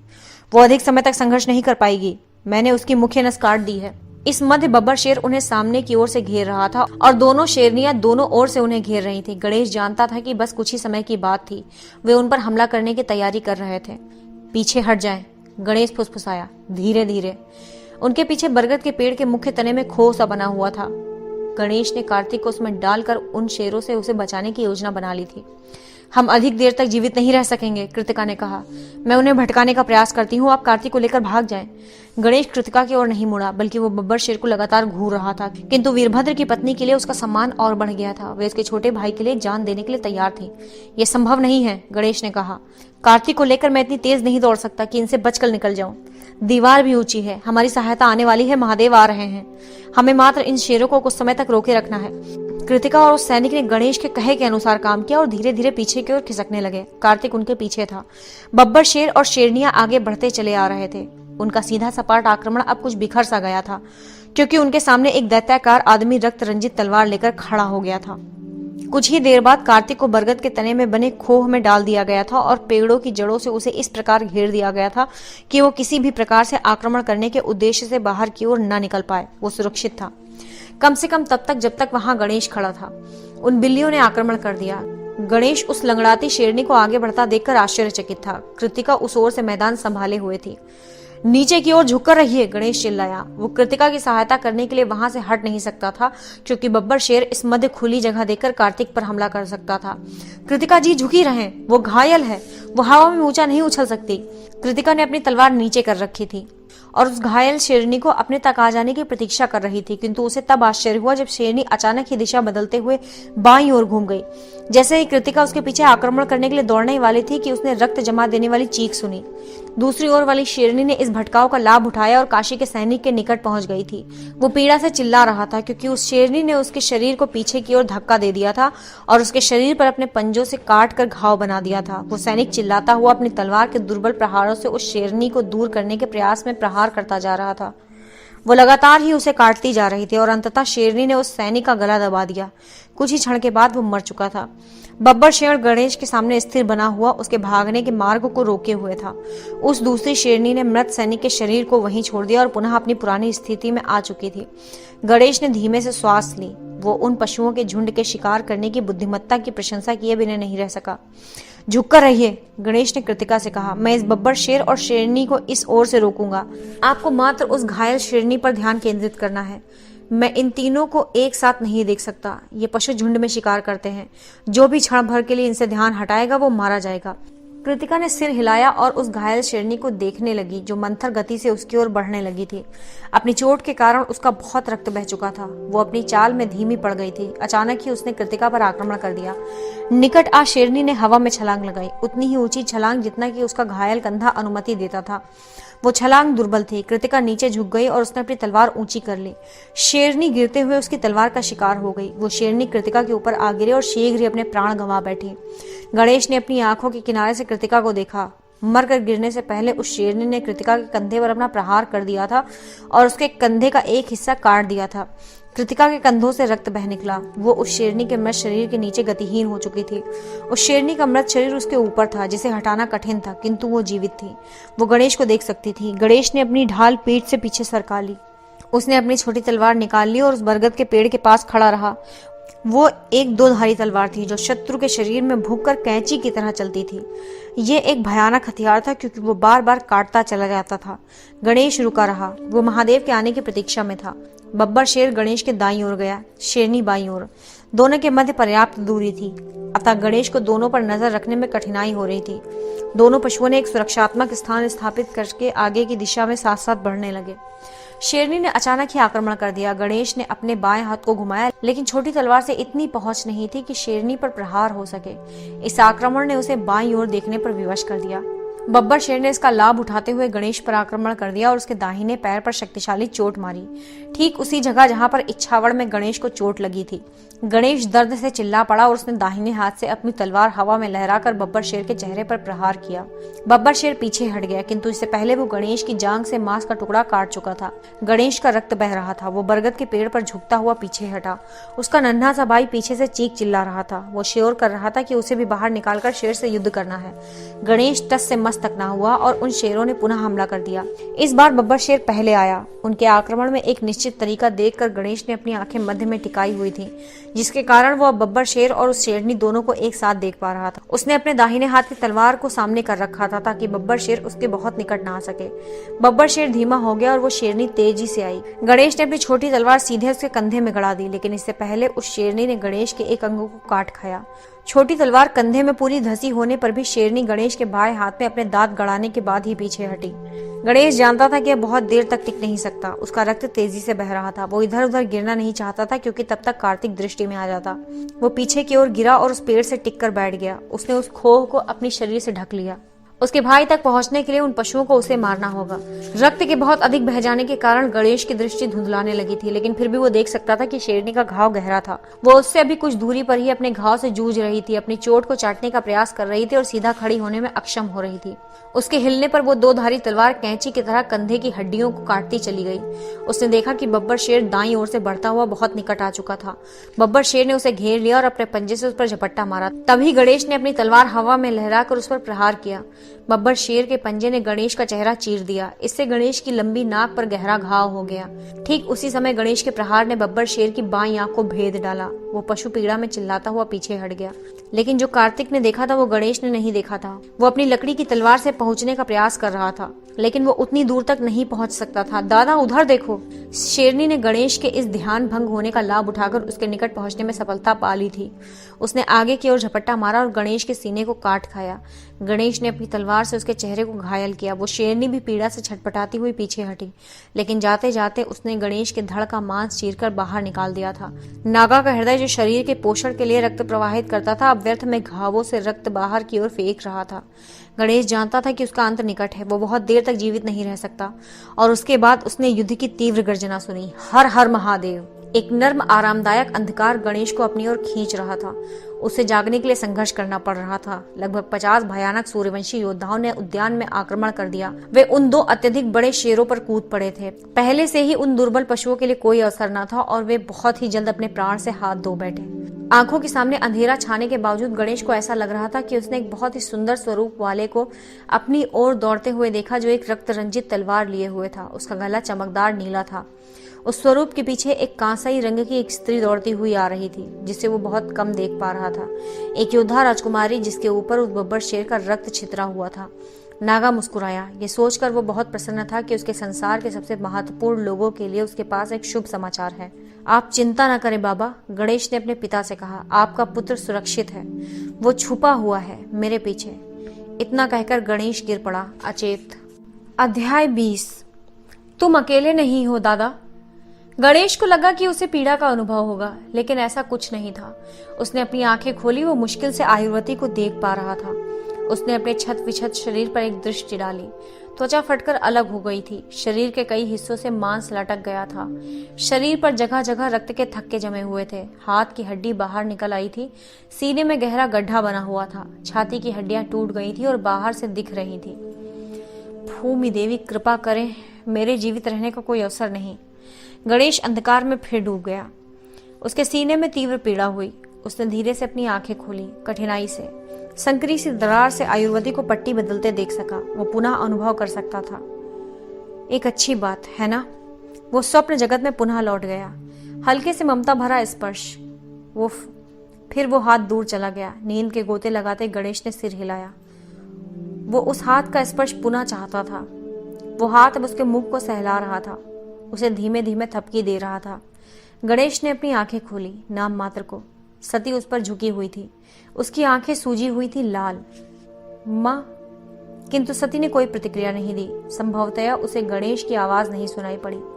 गणेश सती के पीछे खिड़की से बाहर देख सकता था। बारिश हो रही थी। मानसून, मैं कितने समय तक अचेत पड़ा रहा। गणेश ने खिड़की के निकट ही दीवार पर झुके हुए एक व्यक्ति को देखा। वो बहुत ही शक्तिशाली व्यक्ति था, जिसकी साधारणतया चंचल आंखें भावशून्य थी। वो एक नीले गले वाला व्यक्ति, एक व्यक्ति जो उसे गहरी दृष्टि से देख रहा था। वो व्यक्ति उसे जानने का प्रयास कर रहा था। नींद ने गणेश को एक बार फिर अपने आंचल में समेट लिया। उसकी बाह पर एक गर्म स्पर्श, कोई उसके शरीर पर लेप लगा रहा था। नागा ने अपनी आंखें धीमे से खोली और वो शरीर पर लेप लगाते उस हाथ को देखकर आश्चर्यचकित रह गया। वो हाथ जो इतनी कोमलता से उस पर लेप लगा रहा था, वो किसी स्त्री का नहीं बल्कि किसी शक्तिशाली पुरुष का था। उसने उस दयावान वैद्य को देखने के लिए अपनी आंखें धीरे से घुमाई। उसका धड़ सबल और मांसल था, किंतु उसका गला वो बिल्कुल ही भिन्न था। उससे दिव्य नीला प्रकाश प्रस्फुटित हो रहा था। गणेश भौचक्का रह गया। उसके मुंह से एक निश्वास निकल गई। औषधि लगाने वाले हाथ रुक गए। गणेश महसूस कर सकता था कि एक जोड़ी आंखें उसे घूर रही थी और उसके बाद नीलकंठ उठे और उस कक्ष से बाहर निकल गए। गणेश ने अपनी आंखें पुनः मूंद ली। अंततः गणेश एक लंबे अंतराल के बाद पुनः जागा। इस बार उसे फिर से निद्रा का आश्रय लेने की आवश्यकता नहीं पड़ी। वो बारिश की बूंदों की टप टप सुन रहा था। उसे मानसून बहुत पसंद था। जीवनदान देने वाली धरती की सोंधी सुगंध उसे बहुत पसंद थी। साथ ही उसे पसंद था बारिश के गिरने का मधुर संगीत। उसने अपने सिर को हल्का सा बाईं ओर घुमाया। सती को जगाने के लिए इतना बहुत था। वो तत्काल ही उस कक्ष में एक छोर पर लगी अपनी शैया से उठी और गणेश के पास पहुंची। उसने एक कुर्सी खींच ली और गणेश के पास बैठ गई। तुम कैसे हो पुत्र? गणेश धीरे से मुस्कुराया। उसने अपना सिर थोड़ा और घुमाया। सती मुस्कुराई और उसने अपने पुत्र के चेहरे पर उंगलियां फेरी। वो जानती थी कि गणेश को ये बहुत पसंद है। कृतिका जी, वो अब बहुत अच्छी है, सती ने कहा। वो तुम्हारी तरह घायल नहीं हुई थी। वास्तव में वो आयुरालय से स्वस्थ होकर शीघ्र ही चली गई थी, मात्र 2 सप्ताह में ही। कितने समय से? तुम यहाँ कितने समय से हो? गणेश ने उत्तर में अपना सिर हिलाया।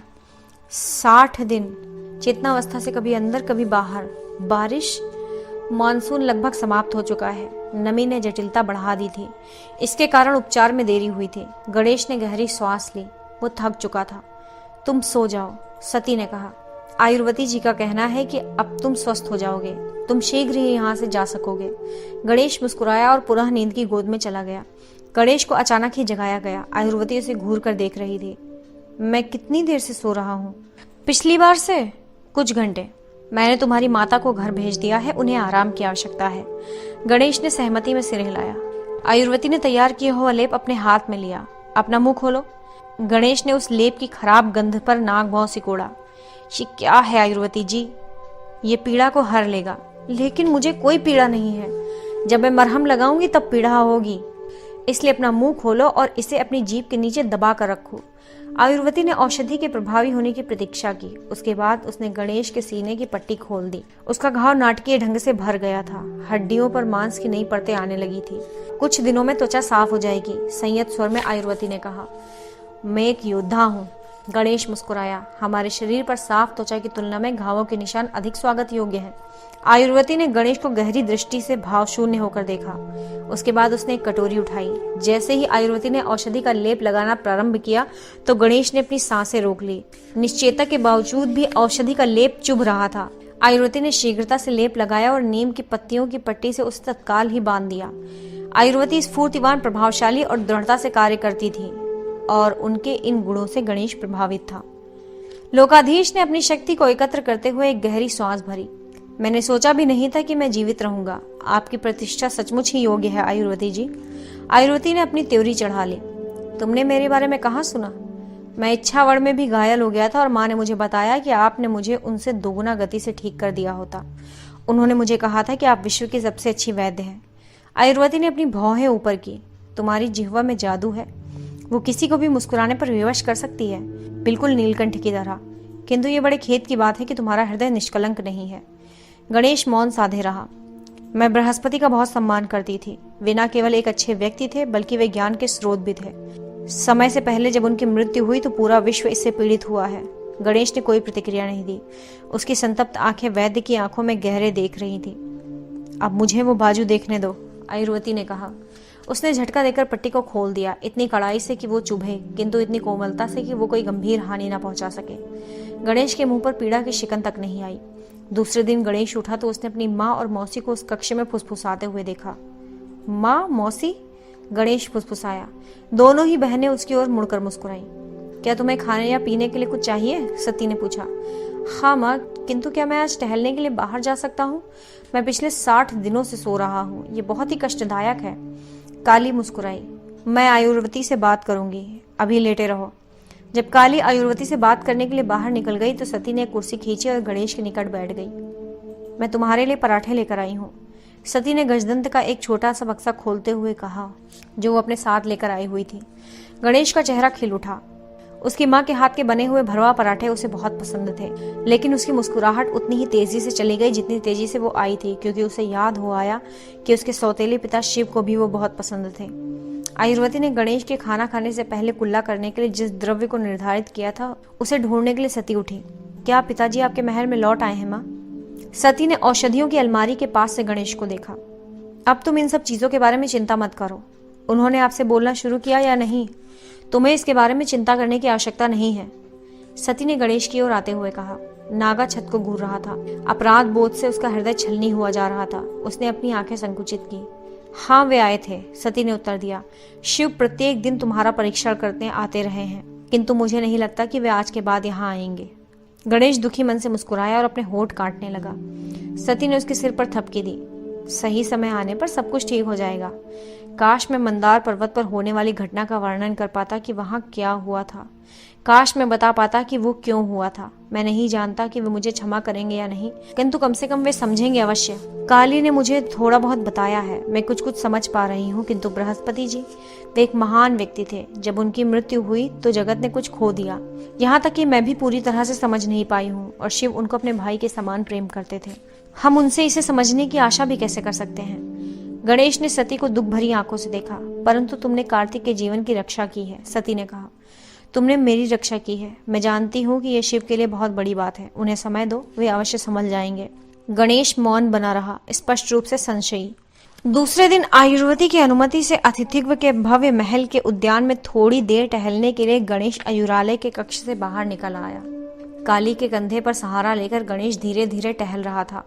उसके दूसरे हाथ में एक डंडा था, जिस पर उसने अपना लगभग सारा वजन डाल रखा था। वो अकेले ही टहलना चाहता था, किंतु काली ने उसकी बात नहीं सुनी। जब वे उद्यान में पहुंचे तो उन्होंने लोहे के टकराने की ध्वनि सुनी। गणेश ने अपनी आंखें सिकुड़ी। कोई अभ्यास कर रहा है, बहुत ही कठिन अभ्यास कर रहा है। काली मुस्कुराई। वो जानती थी कि गणेश को एक योद्धा को अभ्यास करते देखना बहुत ही भाता था। चलो चलें। नागा रानी ने गणेश की सहायता करके उसे उद्यान के मध्य भाग में पहुंचा दिया। इस बीच गणेश उस अभ्यास की आ रही ध्वनि के आधार पर उसकी गुणवत्ता पर टिप्पणी कर रहा था। बहुत ही तेज गति। ये इस्पात की तलवारें हैं, जो अभ्यास के लिए नहीं होती हैं। सधे हुए योद्धा ही इससे द्वंद्व युद्ध कर सकते हैं। काली गणेश को बाड़े वाले प्रवेश द्वार की ओर ले गई। जैसे ही वो इस प्रांगण में प्रविष्ट हुए तो गणेश हिचक कर रुक गया। काली ने उस पर अपनी मजबूत पकड़ बना ली। चिंता मत करो, वो संकट में नहीं है। कुछ दूरी पर कार्तिक पर्वतेश्वर के साथ एक भयंकर द्वंद्व युद्ध में भिड़ा हुआ था। वो 3 वर्ष का बालक, जो भले ही 7 वर्ष का दिखता था, विशालकाय पर्वतेश्वर के सामने अत्यंत ही छोटा लग रहा था। मेलुहा के सेनापति अपनी तलवार बहुत ही तेज और कड़ाई से लहरा रहे थे, किंतु कार्तिक उससे बचने के लिए अपने छोटे आकार का उपयोग बहुत ही प्रभावी और ध्वंसात्मक रूप में कर रहा था। वो नीचे झुका ताकि पर्वतेश्वर को अपनी तलवार के साथ झुकने पर विवश होना पड़े। वो एक ऐसी कुशल रणनीति थी जो अत्यधिक दक्ष तलवारधारी की समझ से भी परे थी। कोई भी व्यक्ति बौने से संघर्ष करने में प्रशिक्षित नहीं किया जाता। कार्तिक में तीव्र गति और सटीकता से तलवार को भोंकने और लहराने की क्षमता थी। उसने अपनी तलवार इस प्रकार से लहराई जो किसी भी वयस्क व्यक्ति के लिए रोकना असंभव था। कुछ ही पलों में कार्तिक 3 घातक प्रहार करने से रुका था, जो मेलुहा के सेनापति के निचले धड़ पर लग सकते थे। गणेश विस्मय से मुंह बाय खड़ा था। जब से तुम घायल हुए हो, वो प्रतिदिन अभ्यास कर रहा है, काली ने कहा। गणेश इस बात पर भी आश्चर्यचकित था कि कार्तिक ऐसी कला का प्रदर्शन कर रहा था जो मुट्ठी भर योद्धा ही कर पाते हैं। कार्तिक एक साथ 2 तलवार का उपयोग कर रहा है। हाँ, काली मुस्कुराई। वो ढाल का उपयोग नहीं करता, वो अपने बाएं हाथ से भी प्रहार करता है। वो बालक कहता है कि आक्रमण ही सबसे अच्छी सुरक्षा होती है। गणेश ने सती का तेज स्वर सुना। रुके। वो अपनी माता को देखने के लिए मुड़ा, जो कोने में एक ऊंचे स्थान पर खड़ी हुई थी। आपको बाधा पहुंचाने के लिए क्षमा करें पितृतुल्य, सती ने पर्वतेश्वर से कहा, किंतु संभवतः कार्तिक अपने दादा से मिलने का उत्सुक हो। पर्वतेश्वर ने गणेश की ओर देखा। मेलुहा के सेनापति ने सती के बड़े पुत्र को स्वीकार नहीं किया था। उसने अपना सिर तक नहीं हिलाया और केवल पीछे हट गया। कार्तिक गणेश को अपनी ओर धीरे धीरे आता देख मुस्कुराया। कार्तिक में आए इस परिवर्तन को देख गणेश हैरान रह गया। उसकी आंखों में किसी नन्हे बालक से निर्दोषता अब नहीं रही, उसमें दृढ़ता थी, विशुद्ध बिना मिलावट वाली लौह सी दृढ़ता। तुम बहुत ही अच्छी लड़ाई करते हो भाई, गणेश ने कहा। मुझे नहीं पता था। कार्तिक ने अपने भाई को कसकर गले लगा लिया। उस आलिंगन से गणेश के घाव पीड़ा देने लगे, किंतु न तो उसने सिसकारी भरी और न ही पीछे हटा। बालक पीछे हटा। आप अब कभी भी युद्ध अकेले नहीं करेंगे दादा, कभी नहीं। गणेश मुस्कुराया और उसने अपने नन्हे भाई को एक बार फिर अपने गले लगा लिया। उसकी आंखें नम थीं। नागा ने देखा कि सती और काली चुप थे। उसने पर्वतेश्वर को देखने के लिए दृष्टि घुमाई जो द्वार की ओर थे। पर्वतेश्वर ने अपनी मुट्ठी को छाती पर मारा और नीचे की ओर झुका। उसने मेलुहा के सैनिक नमस्ते को पूरा किया। गणेश उस दिशा में मुड़ा जिधर पर्वतेश्वर देख रहे थे। द्वार पर शिव खड़े थे। उन्होंने अपनी बाहें छाती पर मोड़ रखी थी। उसका मुख भावहीन था। उनके बाल हवा में लहरा रहे थे और उनके वस्त्र हवा से फड़फड़ा रहे थे। वे गणेश को एकटक देख रहे थे। गणेश अभी भी कार्तिक को आलिंगन किए हुए था। उसने झुककर नीलकंठ के सम्मान में नमस्ते किया। जब वो सीधा हुआ तो शिव वहां नहीं थे। वो इतना बुरा व्यक्ति भी नहीं हो सकता शिव, वीरभद्र ने गांजा के धुएं को अंदर लेते हुए कहा। शिव ने भावहीन मुख से देखा। नंदी ने वीरभद्र को आकस्मिक भय से देखा, किंतु वीरभद्र हट करता रहा। हमें उसके बारे में कुछ भी नहीं पता है शिव। मैंने परशुराम से बात की है। वो गणेश ही था जिसने उससे अन्याय के विरुद्ध युद्ध करने में हर प्रकार से सहायता की थी। ऐसा हुआ था कि जब ब्रंगाओं ने उस पर आक्रमण किया तो परशुराम बहुत ही गंभीर रूप से घायल हो गया था। गणेश ही था जिसने उस घायल ब्राह्मण को मधुमती के तट पर से बचाया था। परशुराम की कहानी सुनने के बाद गणेश ने भी सौगंध ली थी कि उससे जो संभव हो पाएगा वो उसकी सहायता में करेगा। शिव ने बिना कुछ कहे वीरभद्र से चिलम लिया और गहरा कश लिया। आप जानते हैं कि कृतिका ने क्या कहा? कार्तिक की रक्षा करते हुए अपने प्राणों की लगभग बलि देकर गणेश ने इस तरह से युद्ध किया था जैसे उस कार्तिक की रक्षा करने के लिए ही बनाया गया हो। कृतिका को चरित्र की अच्छी पहचान है। वो कहती है गणेश का हृदय खरा सोना है। धुआं छोड़ते हुए शिव चुप्पी साधे रहा। मैंने रानी काली से सुना है, वीरभद्र ने कहना जारी रखा, कि वो गणेश ही था जिसने उस नागा औषधि की व्यवस्था की थी जिसने जन्म के समय कार्तिक की जान बचाई। शिव ने उसकी ओर आश्चर्य से देखा। उसने अपनी आंखें संकुचित की। वो एक विचित्र आदमी है। मुझे नहीं पता कि मैं उसे क्या समझूं। उसने मेरे पुत्र की जान बचाई है 2 बार, यदि मैं तुम्हारा विश्वास करूं। उसने मेरी पत्नी की भी इच्छावड़ में रक्षा की थी।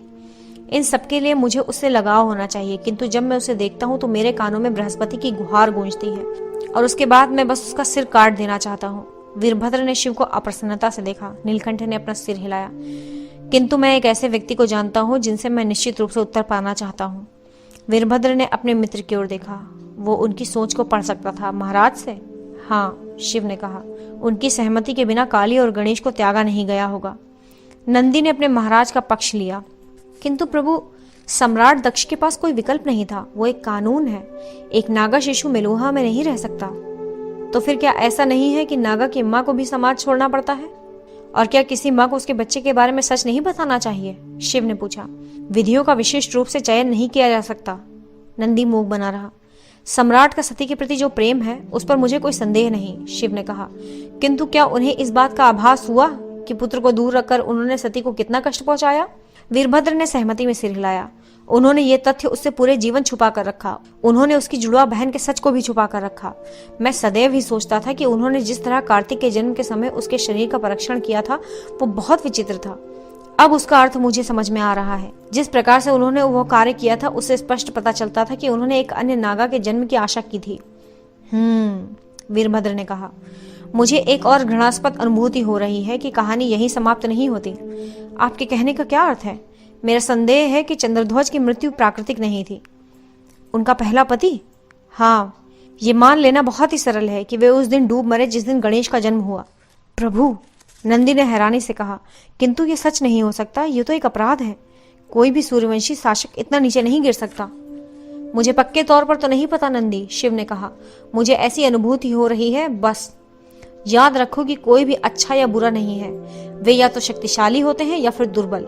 शक्तिशाली व्यक्ति अपनी नैतिकताओं पर टिके रहते हैं चाहे कितनी ही परीक्षा हो या संकट आए। दुर्बल व्यक्ति अधिकतर समय इस बात का अनुभव भी नहीं करते कि वे कितना नीचे गिर चुके हैं। नंदी चुप रहा। वीरभद्र ने शिव की ओर देखा। यदि आप जो सोच रहे हैं वो सच निकले तो मुझे कोई आश्चर्य नहीं होगा। संभव है कि महाराज ने सोचा कि वे सती के लिए अच्छा कर रहे हैं।